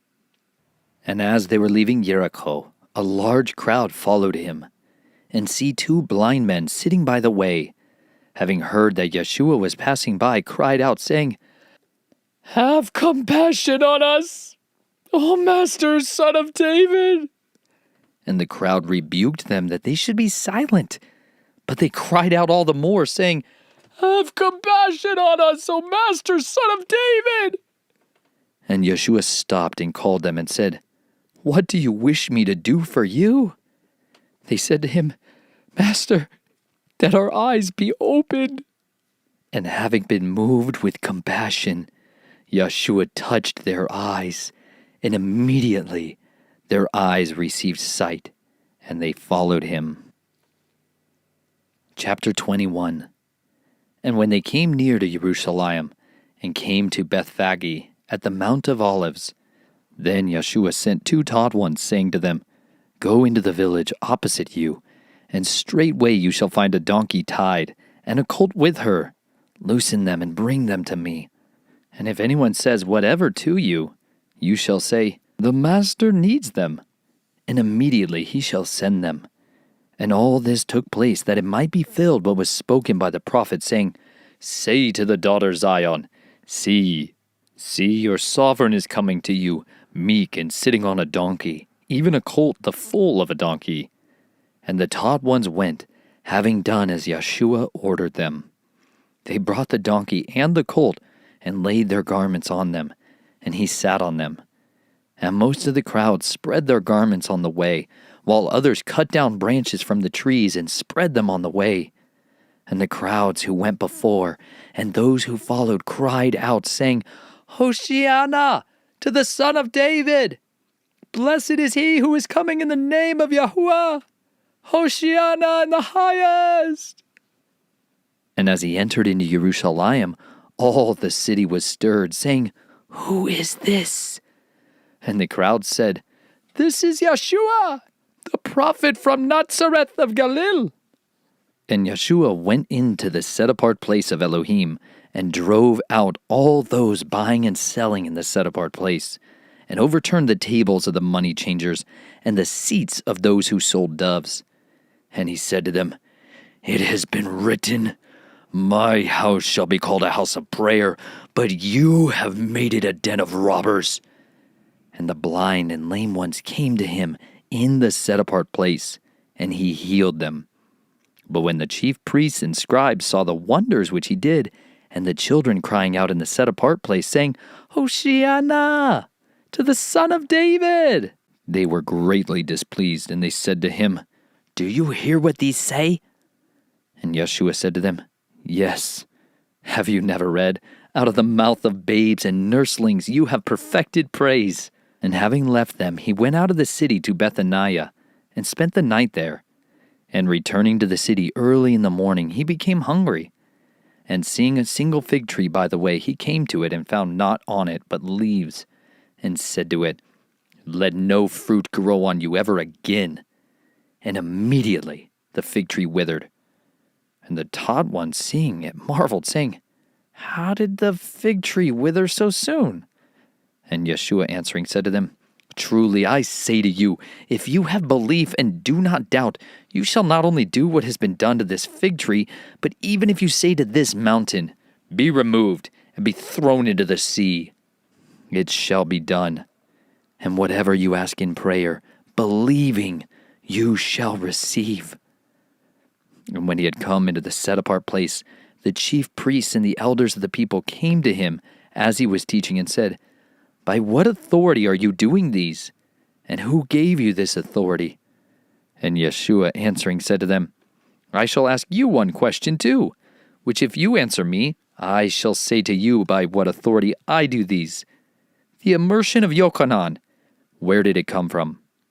From heaven or from men? So they reasoned among themselves, saying, if we say from heaven, he shall say to us, then why did you not believe him?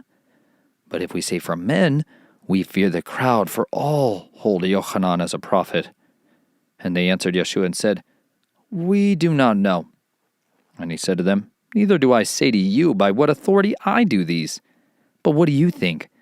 A man had 2 sons, and he came to the first and said, son, go work today in my vineyard. And he answering said, I do not wish to. But afterwards he repented and went. And having come to the second, he said similarly. And he, answering, said, I go, master. But he did not go. Which of the 2 did the desire of the Father? They said to him, the first. Yeshua said to them, truly I say to you that tax collectors and whores are entering into the reign of Elohim before you. For Yochanan came to you in the way of righteousness, and you did not believe him. But tax collectors and whores believed him. And when you saw it, you did not repent afterwards to believe him. Hear another parable. There was a certain man, a householder, who planted a vineyard and placed a hedge around it, and dug a winepress in it and built a watchtower. And he leased it to farmers and went abroad. And when the season of the fruits drew near, he sent his servants to the farmers to receive its fruit. And the farmers took his servants and beat one, and they killed one, and they stoned another. Again he sent other servants more than the first, and they did likewise to them. And at last he sent his son to them, saying, they shall respect my son. But when the farmers saw the son, they said among themselves, this is the heir. Come, let us kill him, and let us possess his inheritance. And they took him, and threw him out of the vineyard, and killed him. Therefore, when the master of the vineyard comes, what shall he do to those farmers? They said to him, evil ones, he shall bring them to evil destruction and lease the vineyard to other farmers, who shall give to him the fruits in their seasons. Yeshua said to them, did you never read in the scriptures? The stone which the builders rejected has become the chief cornerstone. This was from Yahuwah, and it is marvelous in our eyes. Because of this I say to you, the reign of Elohim shall be taken from you and given to a nation, bringing forth the fruits of it.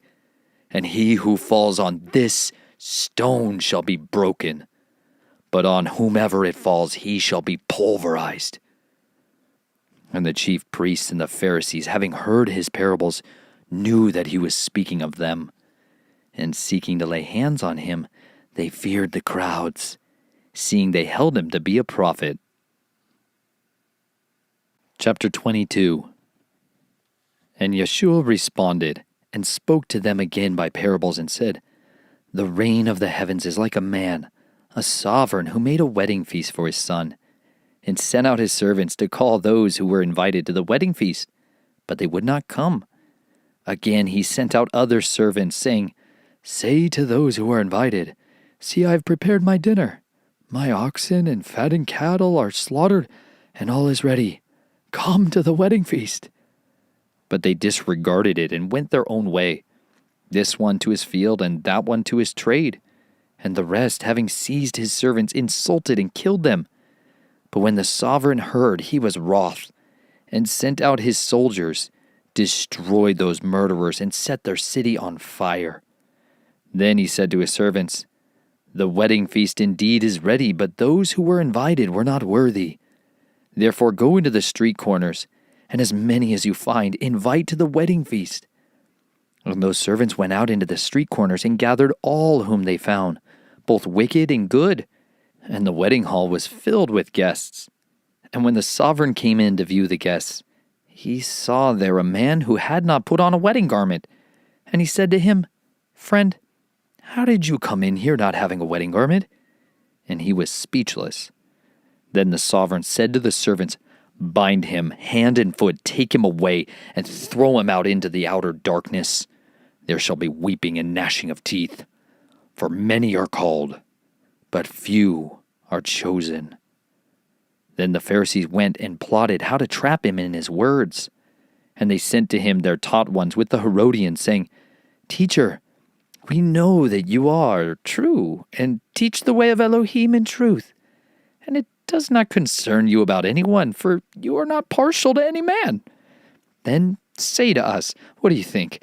Is it right to pay taxes to Caesar or not?"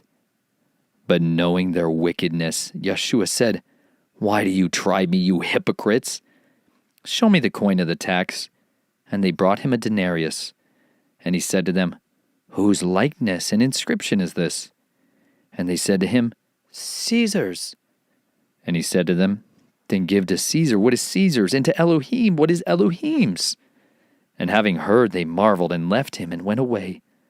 On that day Sadducees, who say there is no resurrection, came to him and asked him, saying, "Teacher, Moshe said that if anyone should die, having no children, his brother shall marry his wife and raise offspring for his brother. And there were with us 7 brothers, and the first died after he had married, having no children, left his wife to his brother. In the same way the second also, and the third until the 7th.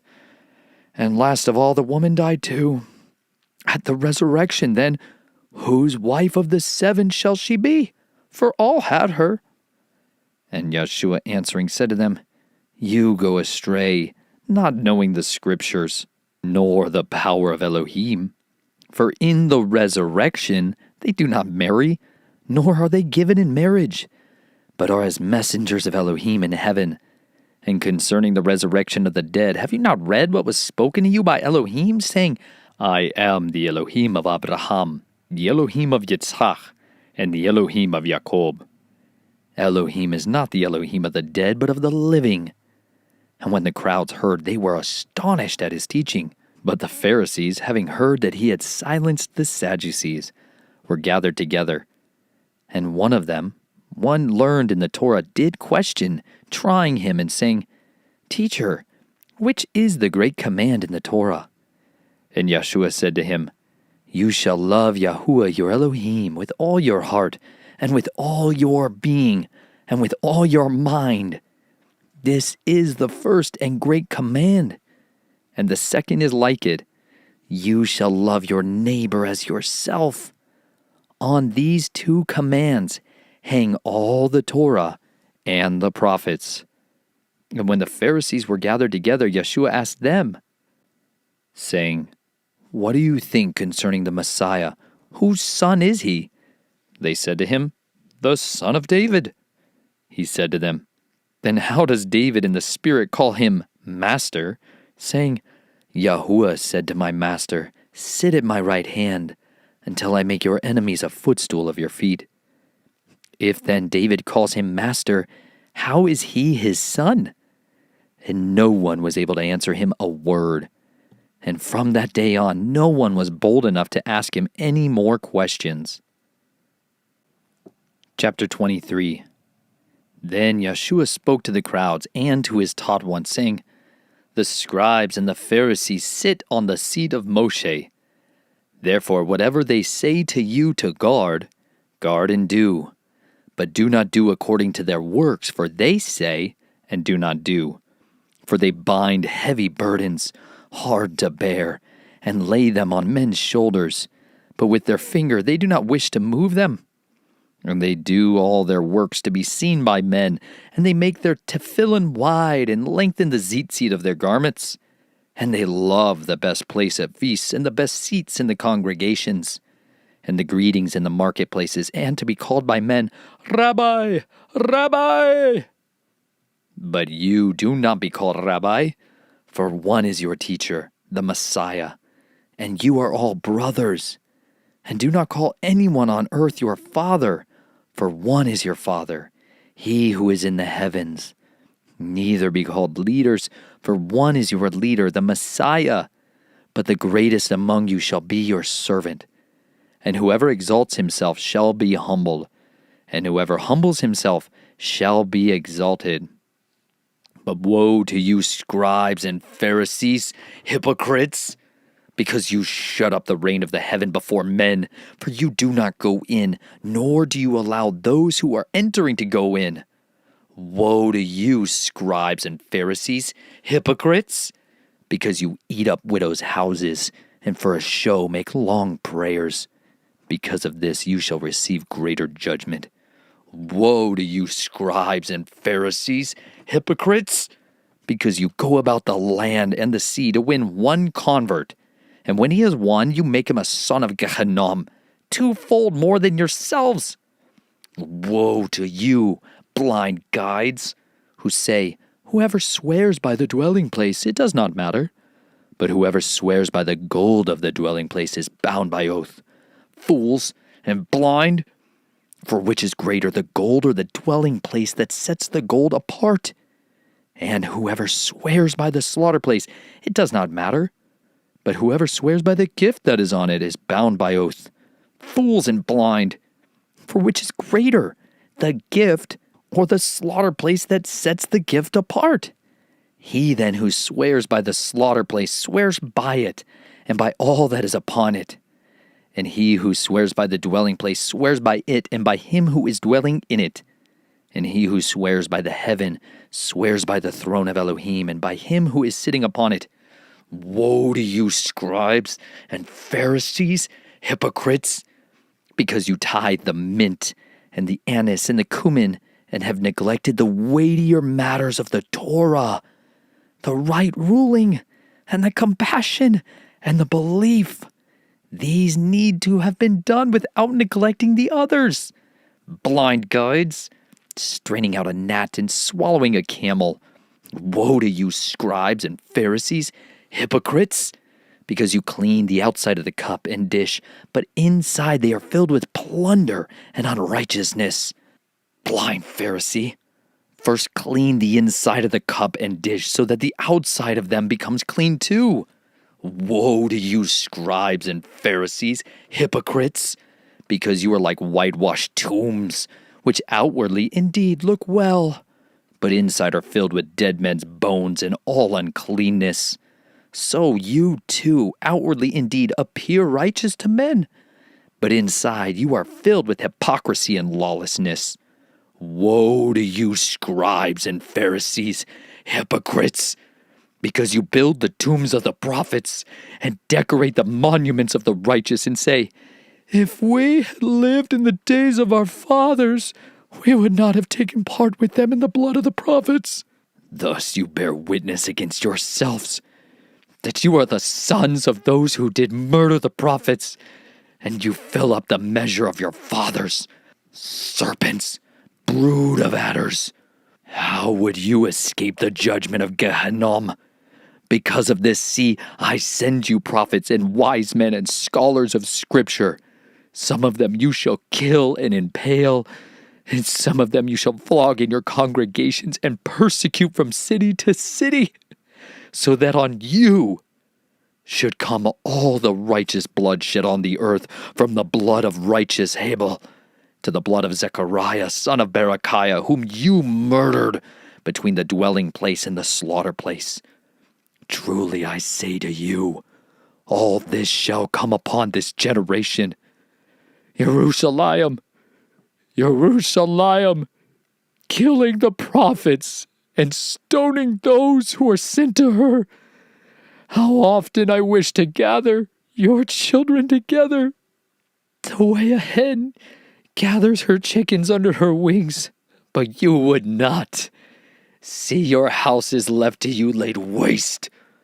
For I say to you, from now on you shall by no means see me, until you say, blessed is he who is coming in the name of Yahuwah. Chapter 24. Chapter 24. And going out, Yeshua went away from the set-apart place, and his taught ones came near to point out to him the buildings of the set-apart place.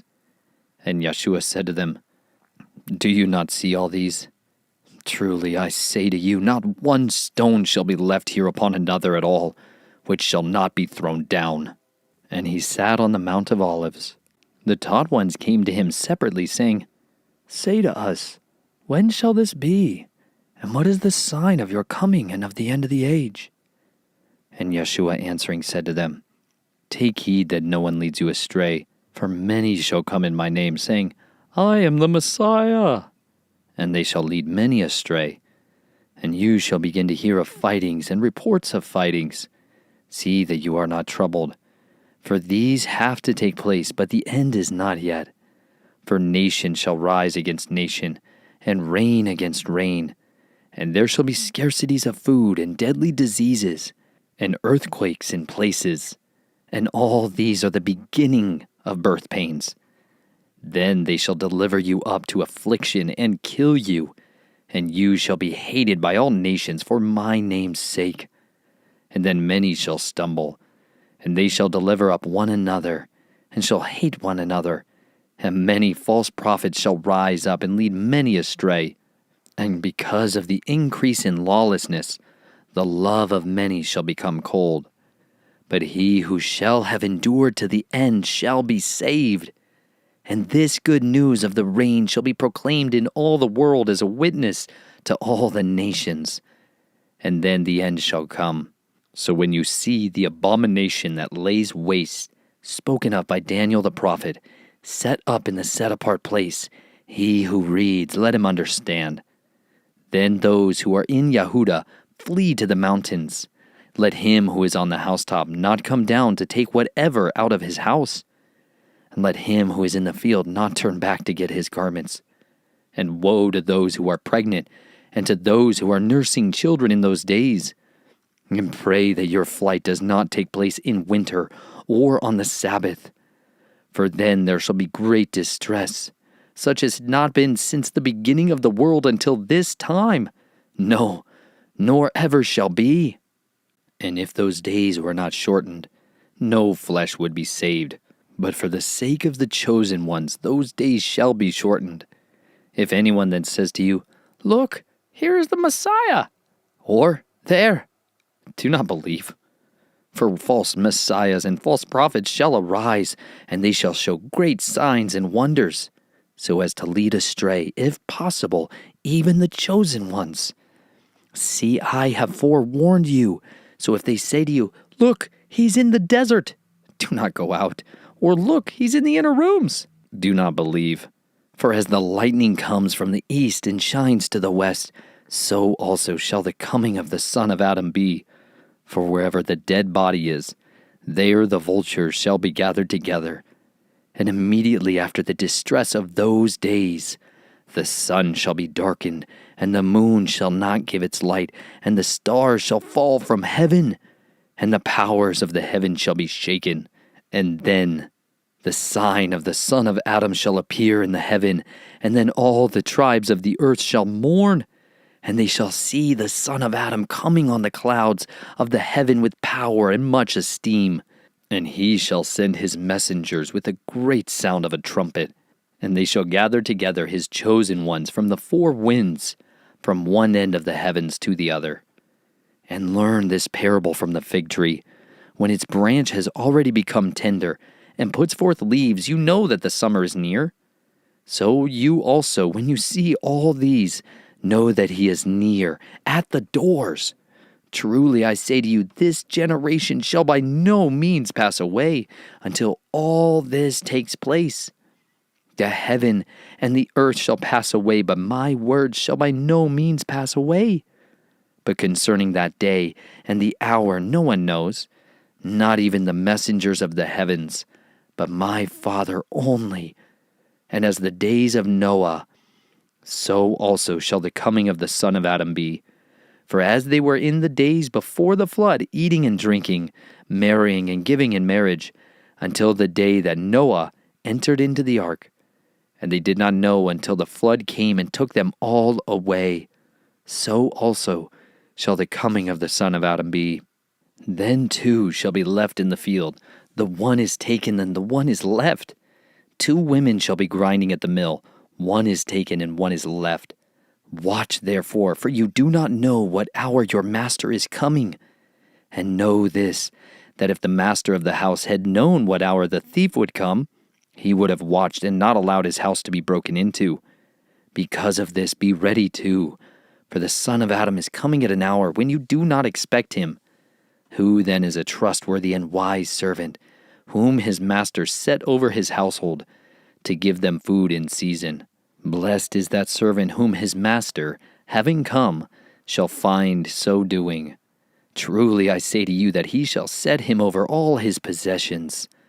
But if that evil servant says in his heart, My master is delaying his coming, and begins to beat his fellow servants, and to eat and drink with the drunkards, the master of that servant shall come on a day when he does not expect it, and at an hour he does not know, and shall cut him in two, and appoint him his portion with the hypocrites. There shall be weeping and gnashing of teeth. Chapter 25. Then the reign of the heavens shall be compared to 10 maidens, who took their lamps and went out to meet the bridegroom. And 5 of them were wise, and 5 foolish. Those who were foolish, having taken their lamps, took no oil with them, but the wise took oil in their containers with their lamps. Now while the bridegroom took time, they all slumbered and slept. And at midnight a cry was heard, See, the bridegroom is coming! Go out to meet him! Then all those maidens rose up and trimmed their lamps. And the foolish said to the wise, Give us of your oil, because our lamps are going out. But the wise answered, saying, No, indeed, there would not be enough for us and you. Instead, go to those who sell and buy for yourselves. And while they went to buy, the bridegroom came, and those who were ready went in with him to the wedding feast, and the door was shut. And later the other maidens also came, saying, Master, Master, open up for us. But he answering said, Truly I say to you, I do not know you. Watch therefore, because you do not know the day, nor the hour in which the Son of Adam is coming. For it is like a man going from home, who called his own servants and delivered his possessions to them. And to one he gave 5 talents, and to another 2, and to another 1, to each according to his own ability, and went from home. And he who had received the 5 talents went and worked with them, and made another 5 talents. In the same way he with the 2 also, he gained 2 more. But he who had received the 1 went away and dug in the ground, and hid the silver of his master. And after a long time the master of those servants came, and settled accounts with them. And he who had received 5 talents came and brought 5 other talents, saying, Master, you delivered to me 5 talents. See, I have gained 5 more talents beside them. And his master said to him, Well done, good and trustworthy servant. You were trustworthy over a little. I shall set you over much. Enter into the joy of your master. Then he who had received 2 talents came and said, Master, you delivered to me 2 talents. See, I've gained 2 more talents beside them. His master said to him, Well done, good and trustworthy servant. You were trustworthy over a little. I shall set you over much. Enter into the joy of your master. And the one who had received the 1 talent also came and said, Master, I knew you to be a hard man, reaping where you have not sown and gathering where you have not scattered seed. And being afraid, I went and hid your talents in the ground. See, you have what is yours. And his master answering said to him, You wicked and lazy servant, you knew that I reap where I have not sown, and gather where I have not scattered seed. Then you should have put my silver with the bankers, and at my coming I would have received back my own with interest. Therefore take away the talent from him and give it to him who possesses 10 talents. For to everyone who possesses more shall be given, and he shall have overflowingly. But from him who does not possess, even what he possesses shall be taken away. And throw the worthless servant out into the outer darkness. There shall be weeping and gnashing of teeth. And when the Son of Adam comes, in his esteem, and all the set-apart messengers with him, then he shall sit on the throne of his esteem, and all the nations shall be gathered before him. And he shall separate them one from another, as a shepherd separates his sheep from the goats. And he shall set the sheep on his right hand, but the goats on the left. Then the sovereign shall say to those on his right hand, Come, you blessed of my Father, inherit the reign prepared for you from the foundation of the world. For I was hungry, and you gave me food. I was thirsty, and you gave me drink. I was a stranger, and you took me in. Was naked, and you clothed me. I was sick, and you visited me. I was in prison, and you came to me. Then the righteous shall answer him, saying, Master, when did we see you hungry, and we fed you, or thirsty, and gave you to drink? And when did we see you a stranger, and took you in, or naked, and clothed you? And when did we see you sick, or in prison, and we came to you? And the sovereign shall answer and say to them, Truly I say to you, insofar as you did it to one of the least of these my brothers, you did it to me. He shall then also say to those on the left hand, Go away from me, accursed ones, into the everlasting fire, prepared for the devil and his messengers. For I was hungry, and you gave me no food. I was thirsty, and you gave me no drink. I was a stranger, and you did not take me in. Was naked, and you did not clothe me. Sick and in prison, and you did not visit me. Then they also shall answer him, saying, Master, when did we see you hungry, or thirsty, or a stranger, or naked, or sick, or in prison, and did not serve you?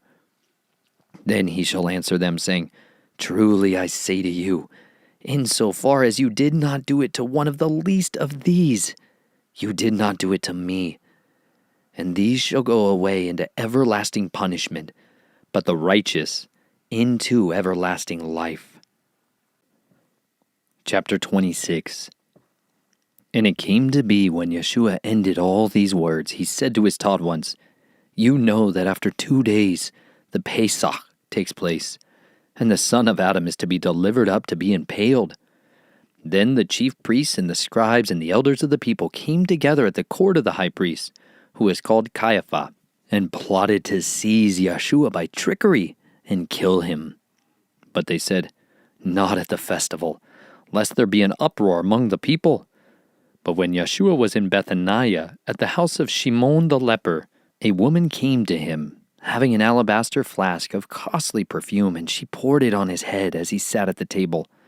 And when his taught ones saw it, they were much displeased, saying, To what purpose is this waste? For this perfume could have been sold for much and given to the poor.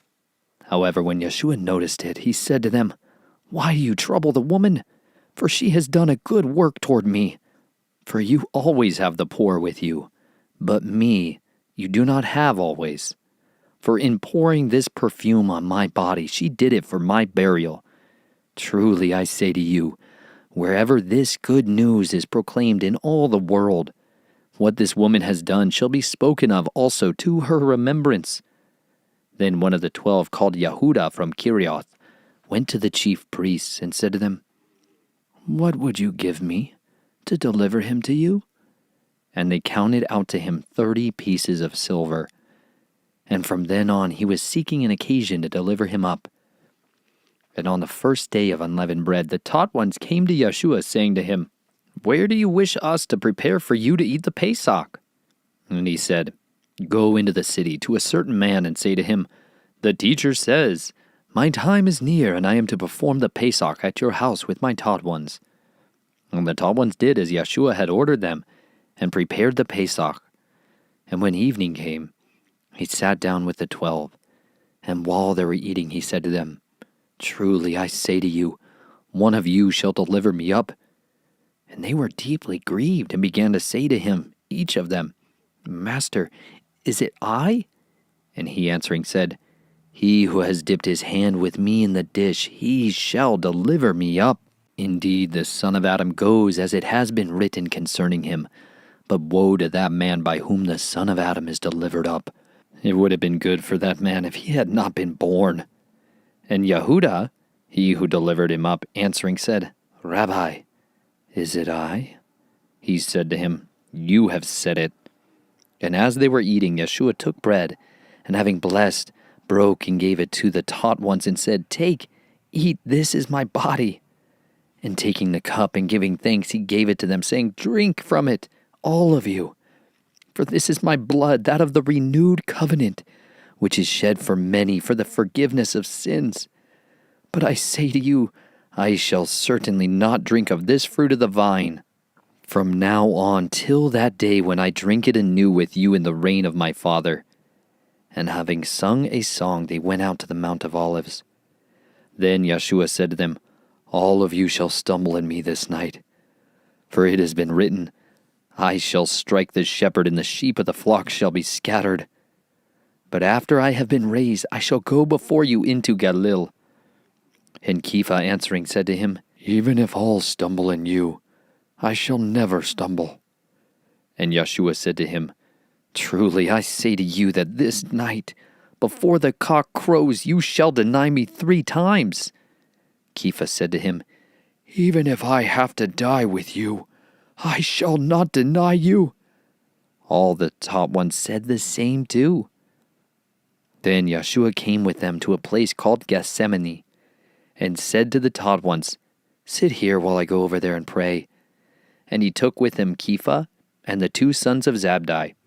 And he began to be grieved and deeply distressed. Then he said to them, "My being is exceedingly grieved, even to death. Stay here and watch with me." And going forward a little, he fell on his face and prayed, saying, "Oh, my Father, if it is possible, let this cup pass from me. Yet not as I desire, but as you desire." And he came to the taught ones and found them asleep, and said to Kepha, "So were you not able to watch with me 1 hour? Watch and pray, lest you enter into the trial. The spirit indeed is eager, but the flesh is weak." Again he went away a second time and prayed, "Oh, my Father, if it is impossible for this to pass unless I drink it, let your desire be done." And he came and found them asleep again, for their eyes were heavy. And he left them, went away again, and prayed the 3rd time, saying the same words. Then he came to his taught ones and said to them, "Still sleeping and taking rest? See, the hour has come near, and the Son of Adam is delivered up into the hands of sinners. Rise, let us go. See, he who delivers me up has come near." And while he was still speaking, see, Yehuda, one of the 12, with a large crowd with swords and clubs, came from the chief priests and elders of the people. And he who was delivering him up gave them a sign, saying, "Whomever I kiss, it is he, seize him." And going straight up to Yeshua, he said, "Greetings, Rabbi," and kissed him. And Yeshua said to him, "Friend, why have you come?" Then they came and laid hands on Yeshua and seized him. And look, one of those with Yeshua put out his hand and drew his sword, and striking the servant of the high priest, he cut off his ear. Then Yeshua said to him, "Return your sword to its place, for all who take the sword shall die by the sword. Or do you think that I am not able to pray to my Father now, and he shall provide me with more than 12 legions of messengers? How then would the scriptures be filled that it has to be this way?" In that hour Yeshua said to the crowds, "Have you come out as against a robber with swords and clubs to arrest me? Daily I sat with you teaching in the set-apart place, and you did not seize me? But all this came to be, so that the scriptures of the prophets might be filled." Then all the taught ones left him and fled. And those who had seized Yeshua led him away to Caiaphas, the high priest, where the scribes and the elders were gathered together. But Kepha followed him at a distance to the courtyard of the high priest, and he went in and sat with the servants to see the end. And the chief priests and the elders and all the council were seeking false witnesses against Yeshua to put him to death, but found none. Although many false witnesses came forward, they found none. But at last 2 false witnesses came forward and said, "This one said, I am able to destroy the dwelling place of Elohim and to build it in 3 days. And the high priest stood up and said to him, Have you no answer to make? What do these witness against you? But Yeshua remained silent. So the high priest said to him, I put you to oath by the living Elohim that you say to us if you are the Messiah, the Son of Elohim. Yeshua said to him, You have said it. Besides, I say to you, from now on, you shall see the Son of Adam sitting at the right hand of the power and coming on the clouds of heaven. Then the high priest tore his garment, saying, He has blasphemed. Why do we need any more witnesses? See, now you have heard his blasphemy. What do you think? And they answering said, He is liable to death. Then they spat in his face and beat him, and others slapped him, saying, Prophesy to us, Messiah. Who's the one who struck you? And Kepha sat outside in the courtyard, and a servant girl came to him, saying, And you were with Yeshua of Galilee. But he denied it before them all, saying, I do not know what you say. And as he was going out into the porch, another girl saw him and said to those there, And this one was with Yeshua of Nazareth. But again he denied with an oath, saying, I do not know the man. And after a while those who stood by came to him and said to Kepha, Truly you are one of them too, for even your speech gives you away. Then he began to curse and to swear, saying, I do not know the man. And immediately a cock crowed. And Kepha remembered the word of Yeshua, who had said to him, Before a cock crows, you shall deny me 3 times. And going out, he wept bitterly. Chapter 27. And morning having come, all the chief priests and elders of the people took counsel against Yeshua, so as to put him to death. And having bound him, they led him away and delivered him to Pontius Pilate the governor. Then Yehuda, he who delivered him up, having seen that he had been condemned, repented, returned the 30 pieces of silver to the chief priests and to the elders, saying, I have sinned in delivering up innocent blood. And they said to him, What's that to us? You see to it. And throwing down the pieces of silver in the dwelling place, he left and went and hanged himself. And the chief priest took the silver pieces and said, It is not right to put them into the treasury, seeing they are the price of blood. So they took counsel and bought with them the potter's field for the burial of strangers. Therefore that field has been called the field of blood until today. Then was filled what was spoken by Yirmiyahu the prophet, saying, And they took the 30 pieces of silver, the price of him who was pierced, on whom they of the children of Israel set a price, and gave them for the potter's field, as Yahuwah had ordered me. And Yeshua stood before the governor, and the governor asked him, saying, Are you the sovereign of the Yahudim? And Yeshua said to him, You say it. And as he was accused by the chief priests and the elders, he answered not. Then Pilate said to him, You do not hear how much they witnessed against you? And he did not answer him, not one word, so that the governor wondered much. And at the festival the governor used to release to the crowd one prisoner whom they wished. And they had then a well-known prisoner called Barabbas. So when they were assembled, Pilate said to them, Whom do you wish I release to you, Barabbas or Yeshua, who is called Messiah? For he knew that because of envy they had delivered him up. And as he was sitting on the judgment seat, his wife sent to him, saying, Have none at all to do with that righteous man, for I have suffered much today in a dream because of him. But the chief priests and elders persuaded the crowds that they should ask for Barabbas, and to destroy Yeshua. And the governor answering said to them, Which of the two do you wish I release to you? They said, Barabbas! Then Pilate said to them, What then shall I do with Yeshua, who is called Messiah? They all said to him, "Let him be impaled." And the governor said, "Indeed, what evil has he done?" And they were crying out all the more, saying, "Let him be impaled." And when Pilate saw that he was getting nowhere, but rather an uproar was starting, he took water and washed his hands before the crowd, saying, "I am innocent of the blood of this righteous one. You shall see to it."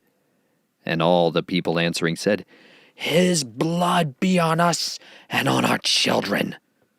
Then he released Barabbas to them, but having Yeshua whipped, he delivered him over to be impaled. Then the soldiers of the governor took Yeshua into the court and gathered the entire company of soldiers around him. And having stripped him, they put a scarlet robe on him, and plaiting a crown of thorns, they put it on his head, and a reed in his right hand. And they kneeled down before him and mocked him, saying, "Greetings, sovereign of the Yahudim." And spitting on him, they took the reed and struck him on the head.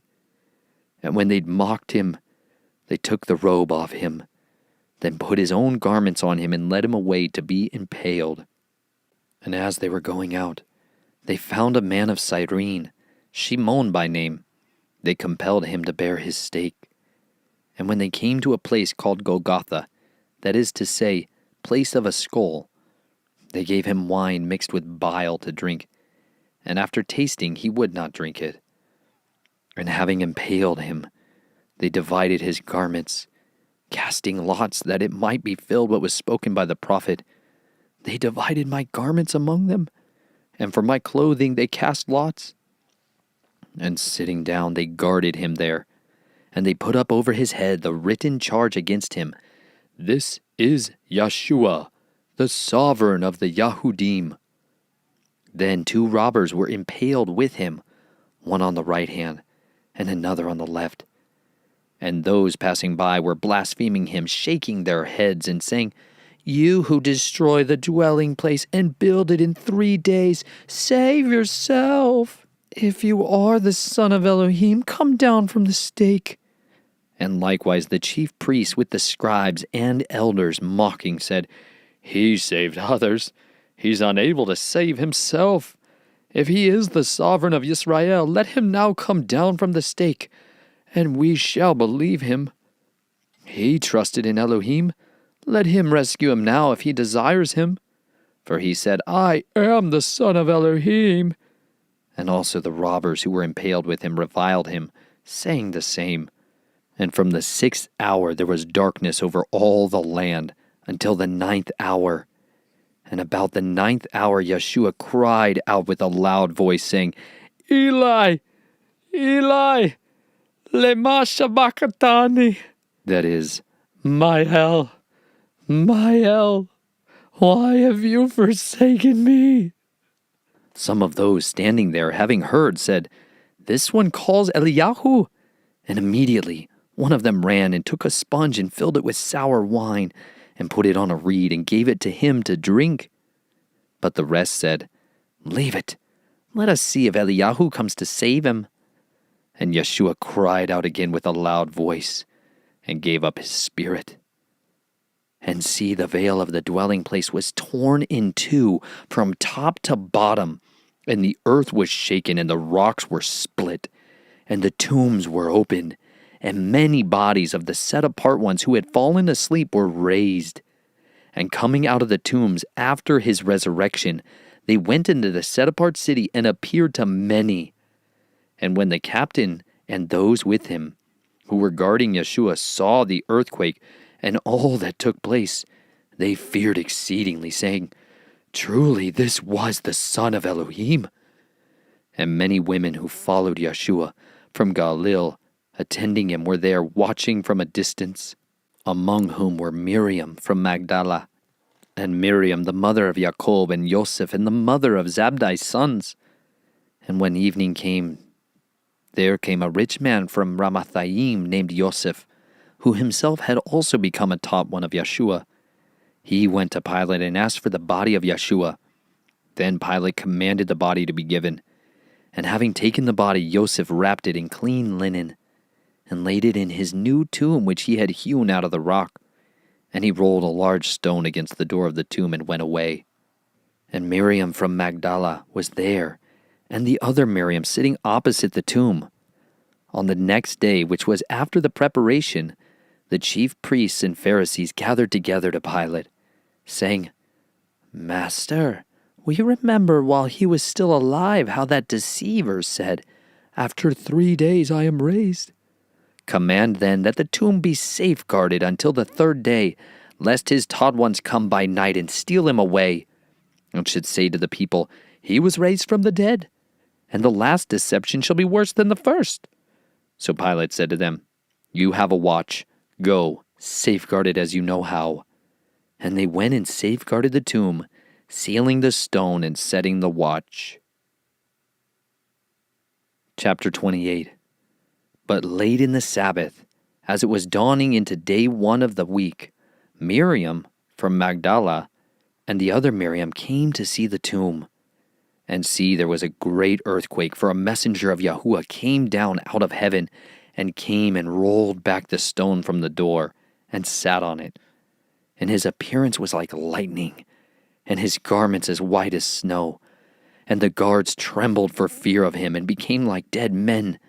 And the messenger responding said to the woman, "Do not be afraid, for I know that you seek Yeshua, who was impaled. He is not here, for he was raised, as he said. Come, see the place where the Master lay.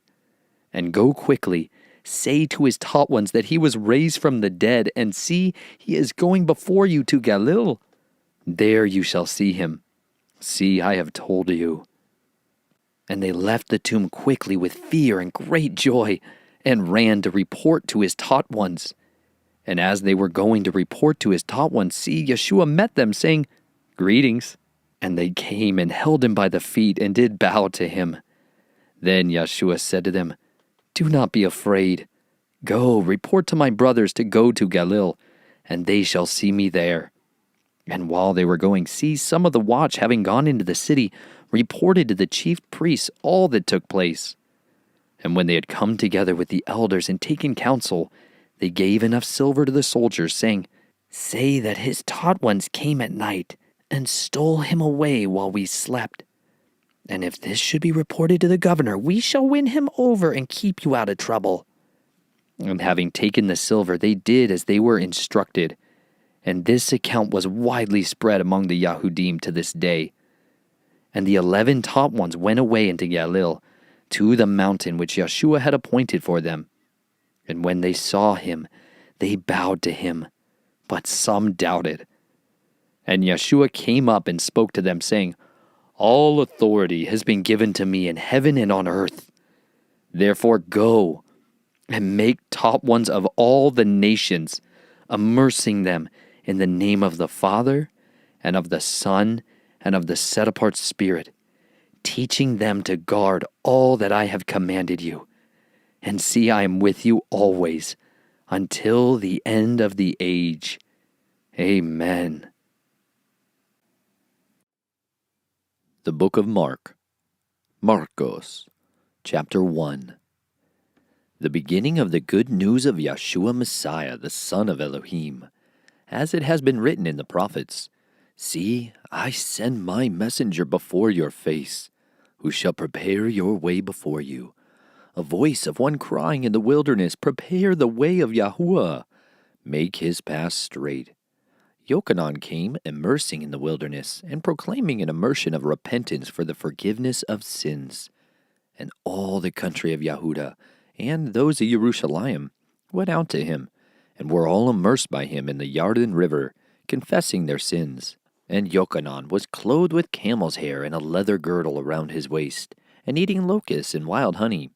And he proclaimed, saying, "After me comes one who is mightier than I, whose sandal strap I am not worthy to stoop down and loosen. I indeed did immerse you in water, but he shall immerse you in the set-apart Spirit." And it came to be in those days that Yeshua came from Nazareth of Galilee, and was immersed by Yochanan in the Yarden. And immediately, coming up from the water, he saw the heavens being torn open, and the Spirit coming down on him like a dove. And a voice came out of the heavens.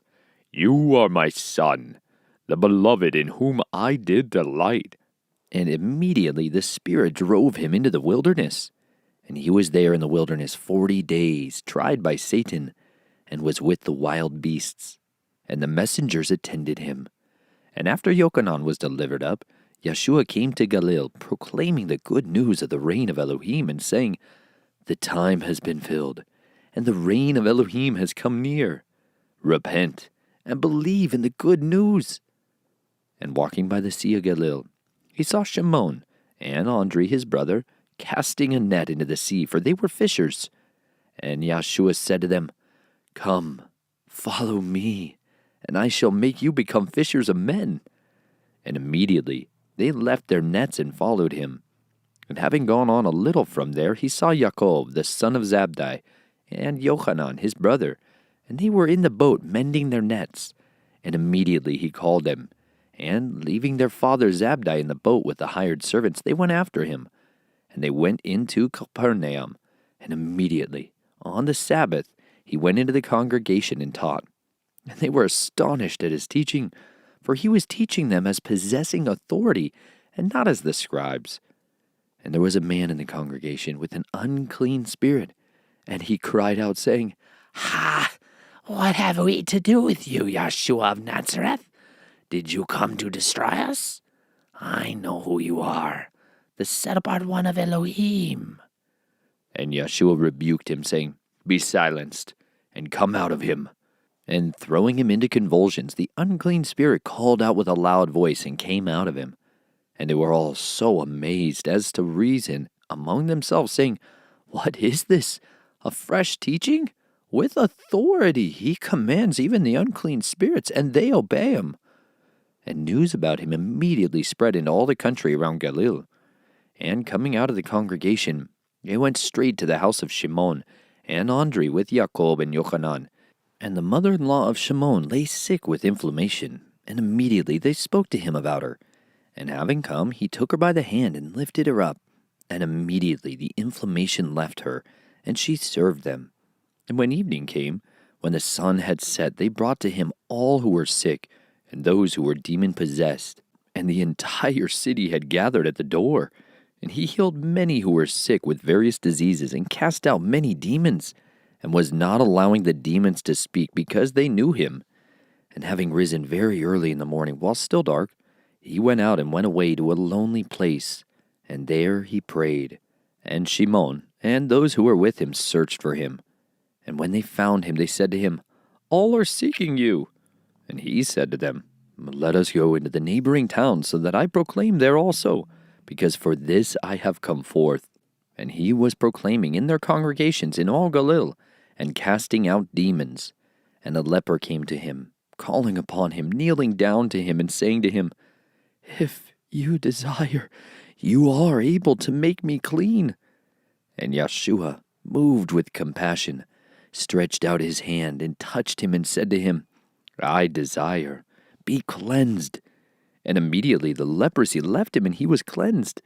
And having strictly warned him, he immediately sent him away, and said to him, "See, say none at all to anyone, but go, show yourself to the priest, and offer for your cleansing what Moshe ordered, as a witness to them." But he went out and began to publish it so much, and to spread the word, that Yeshua was no longer able to openly enter the city, but was outside in lonely places. Yet they came to him from all directions. Chapter 2. And some days later he again entered into Capernaum, and it was heard that he was in the house. And so many gathered together that there was no more room, not even at the door. And he spoke the word to them. And they came to him, bringing a paralytic carried by 4. And not being able to come near him because of the crowd, they uncovered the roof where he was. And when they'd broken through, they let down the bed on which the paralytic was lying. And when Yeshua saw their belief, he said to the paralytic, "Son, your sins are forgiven you." Now some of the scribes were sitting there and reasoning in their hearts, "Why does this one talk like this? He is blaspheming. Who is able to forgive sins but Elohim alone?" And immediately Yeshua, knowing in his spirit that they were reasoning that way within themselves, said to them, "Why do you reason about all this in your hearts? Which is easier to say to the paralytic, 'Your sins are forgiven,' or to say, 'Rise, take up your bed and walk'? But in order for you to know that the Son of Adam possesses authority on earth to forgive sins," he said to the paralytic, "I say to you, rise, take up your bed and go to your house." And he rose straightway and took up the bed and went out before all, so that all were amazed and praised Elohim, saying, "We've never seen the like of it." And he went out again by the sea, and all the crowd was coming to him, and he taught them. And passing by, he saw Levi the son of Alphi sitting at the tax office, and said to him, "Follow me." And having risen, he followed him. And it came to be, as he sat at the table at his house, that many tax collectors and sinners also sat with Yeshua and his taught ones, for there were many, and they followed him. And when the scribes and Pharisees saw him eating with the tax collectors and sinners, they said to his taught ones, "Why does he eat and drink with tax collectors and sinners?" And hearing this, Yeshua said to them, "Those who are strong have no need of a physician, but those who are sick. I did not come to call the righteous to repentance, but sinners."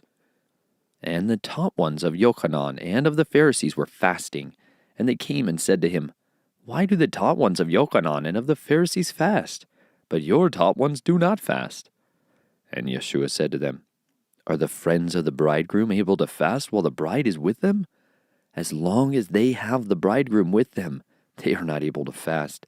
But the days shall come when the bridegroom shall be taken away from them, and then they shall fast in those days. And no one sews a piece of unshrunk cloth on an old garment, otherwise the renewed piece pulls away from the old, and the tear is made worse.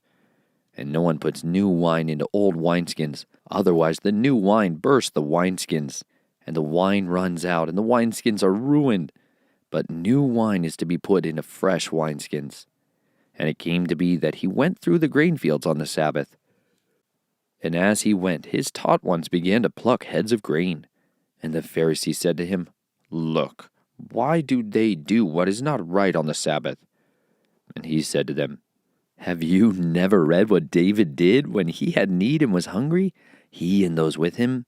How he went into the house of Elohim, while Abiathar was high priest, and ate the showbread, which is not right to eat except for the priests, and he gave it also to those who were with him."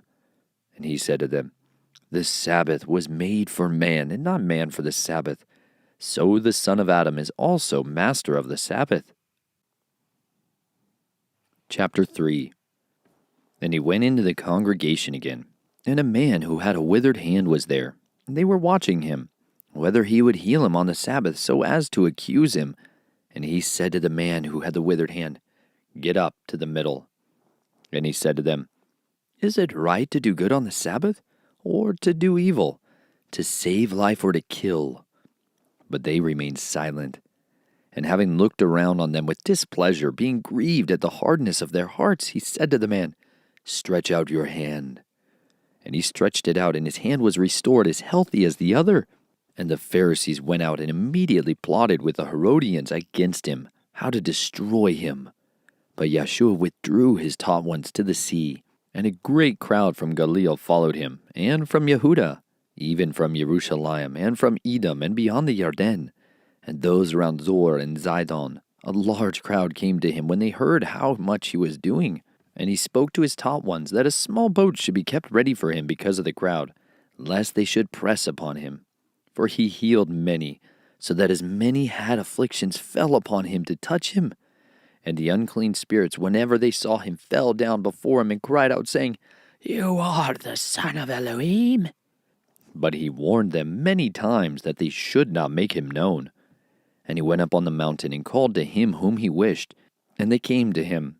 And he appointed 12 to be with him, and to be sent out to proclaim and to possess authority to heal sicknesses, and to cast out demons.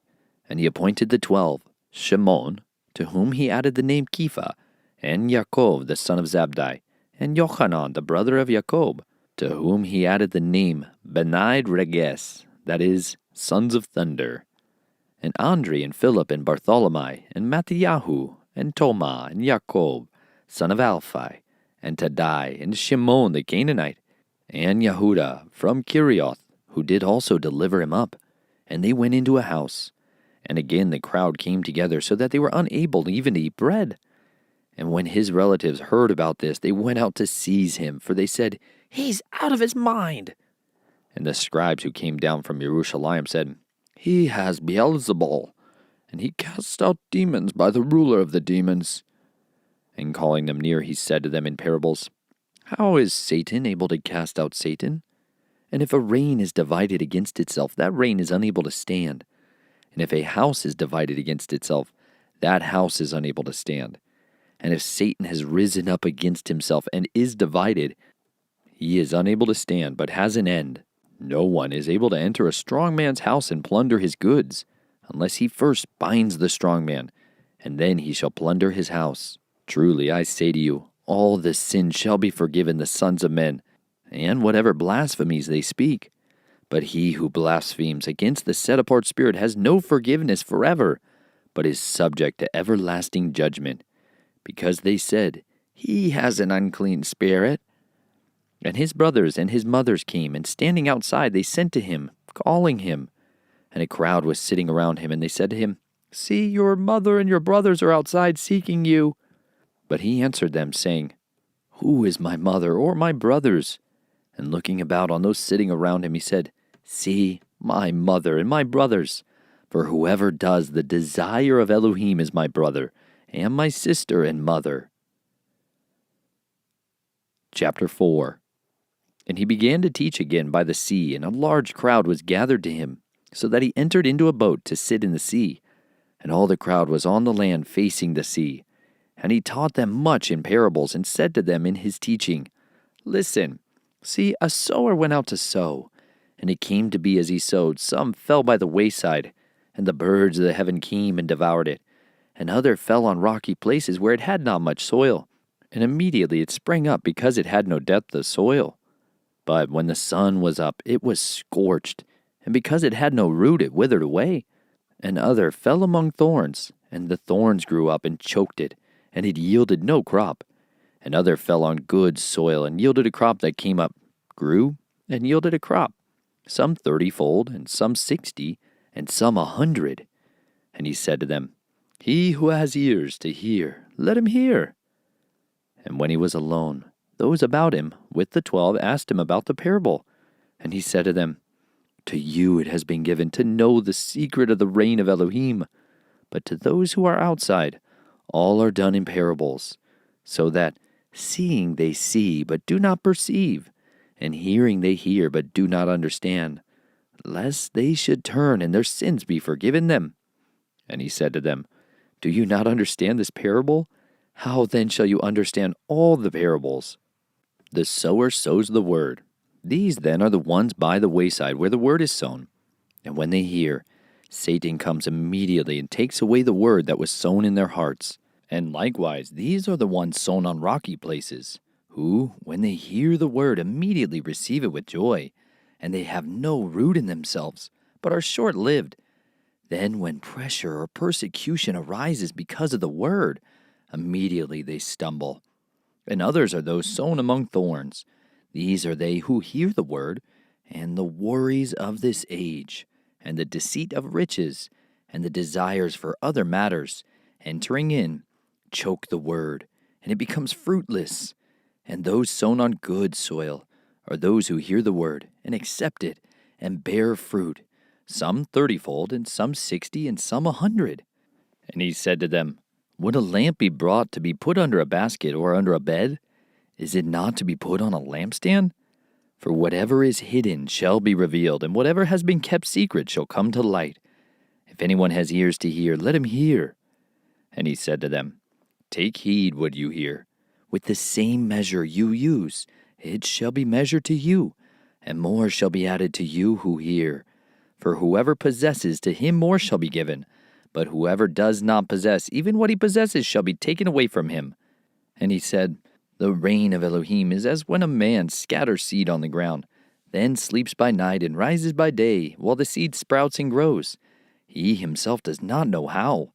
For the soil yields crops by itself, first the blade, then the head, After that, the completed grain in the head. And when the crop is ready, immediately he puts in the sickle, because the harvest has come. And he said, To what shall we compare the reign of Elohim? Or with what parable shall we present it? Like a mustard seed, which, when it is sown on the ground, is smaller than all the seeds on the earth.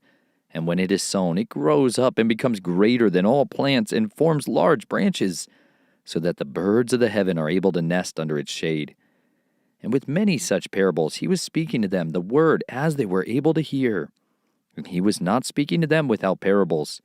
And when they were alone, he explained all to his taught ones. And on the same day when evening had come, he said to them, Let us pass over to the other side. And having left the crowd, they took him along in the boat, as he was. And other little boats were also with him. And there came a great windstorm, and the waves beat into the boat, so that it was already being filled. And he was in the stern, asleep on a cushion. And they woke him up and said to him, Teacher, is it no concern to you that we perish? And having been awakened, he rebuked the wind and said to the sea, Peace, be still. And the wind ceased, and there was a great calm. And he said to them, Why are you so afraid? Have you not yet believed? And they feared exceedingly and asked each other, Who then is this, that even the wind and the sea obey him? Chapter 5. And they came to the other side of the sea, to the country of the Gadarenes. And when he came out of the boat, immediately there met him out of the tombs a man with an unclean spirit, who had his dwelling among the tombs. And no one was able to bind him, not even with chains, because he had often been bound with shackles and chains, but the chains had been pulled apart by him, and the shackles broken in pieces, and no one was able to tame him. And continually, night and day, he was in the mountains and in the tombs, crying out and cutting himself with stones. And seeing Yeshua from a distance, he ran and bowed down to him, and having called out with a loud voice, said, What have I to do with you, Yeshua, Son of the Most High El? Swear to Elohim not to torture me. For he had said to him, Come out of the man, unclean spirit. And he was asking him, What is your name? And he answered, saying, My name is Legion, because we are many. And he begged him very much that he would not send them out of the country. Now a great herd of pigs was there, feeding near the mountains. And all the demons begged him, saying, Send us to the pigs, so that we enter into them. And he gave them permission. And the unclean spirits came out and entered into the pigs. They were about 2,000. And the herd rushed down the steep place into the sea and drowned in the sea. And those who fed the pigs fled, and reported it in the city and in the country. And they went out to see what had taken place. So they came to Yeshua, and saw the demon-possessed one, him who had the legion, sitting and dressed, and in his right mind. And they were afraid. And those who saw it related to them what was done to the demon-possessed one, and about the pigs. And they began to plead with him to leave their borders. And as he was entering into the boat, he who had been demon-possessed begged him that he might be with him. And Yeshua did not allow him, but said to him, Go home to your friends, and report to them what the Master has done for you, and how he had compassion on you. And he left, and began to proclaim in Decapolis all that Yeshua had done for him, and all marveled. And when Yeshua had passed over again by boat to the other side, a large crowd assembled to him, and he was by the sea. And see, one of the rulers of the congregation came, Yair by name, and when he saw him, he fell at his feet, and begged him strongly, saying, My little daughter lies at the point of death. Come, lay your hands on her to heal her, and she shall live. And he went with him, and a large crowd was following him, and they were thronging him. And a certain woman had a flow of blood for 12 years, and had suffered much from many physicians, and spent all that she had, and was no better, but rather became worse. Having heard about Yeshua, she came behind him in the crowd and touched his garment. For she said, If I only touch his garments, I shall be made well. And immediately the fountain of her blood was dried up, and she felt in her body that she was healed of the affliction. And immediately Yeshua, knowing in himself that power had gone out of him, turned around in the crowd and said, Who touched my garments? And his tall one said to him, "You see the crowd is thronging you, and you say, 'Who touched me?'" And he was looking around to see her who did this. And the woman, fearing and trembling, knowing what was done to her, came and fell down before him and spoke to him all the truth. And he said to her, "Daughter, your belief has healed you. Go in peace and be relieved from your affliction." As he was speaking, they came from the ruler of the congregation's house, saying to him, "Your daughter's dead. Why trouble the teacher any further?" But having heard the word that was spoken, Yeshua said to the ruler of the congregation, "Do not be afraid, only believe." And he allowed no one to follow him except Kepha and Jacob and Yochanan, the brother of Jacob. So they came to the house of the ruler of the congregation and saw a commotion and much weeping and lamenting. And coming in, he said to them, "Why make this commotion and weep? This child has not died, but is sleeping." They were laughing at him. And when he had put them all out, he took the father and the mother of the child and those who were with him, and went in where the child was lying. And taking the child by the hand, he said to her, "Talitha kumi," which is translated, "Little girl, I say to you, arise." And immediately the girl rose up and was walking, for she was 12 years old, and they were completely astonished. But he ordered them many times that no one should know it, and said that she should be given food to eat.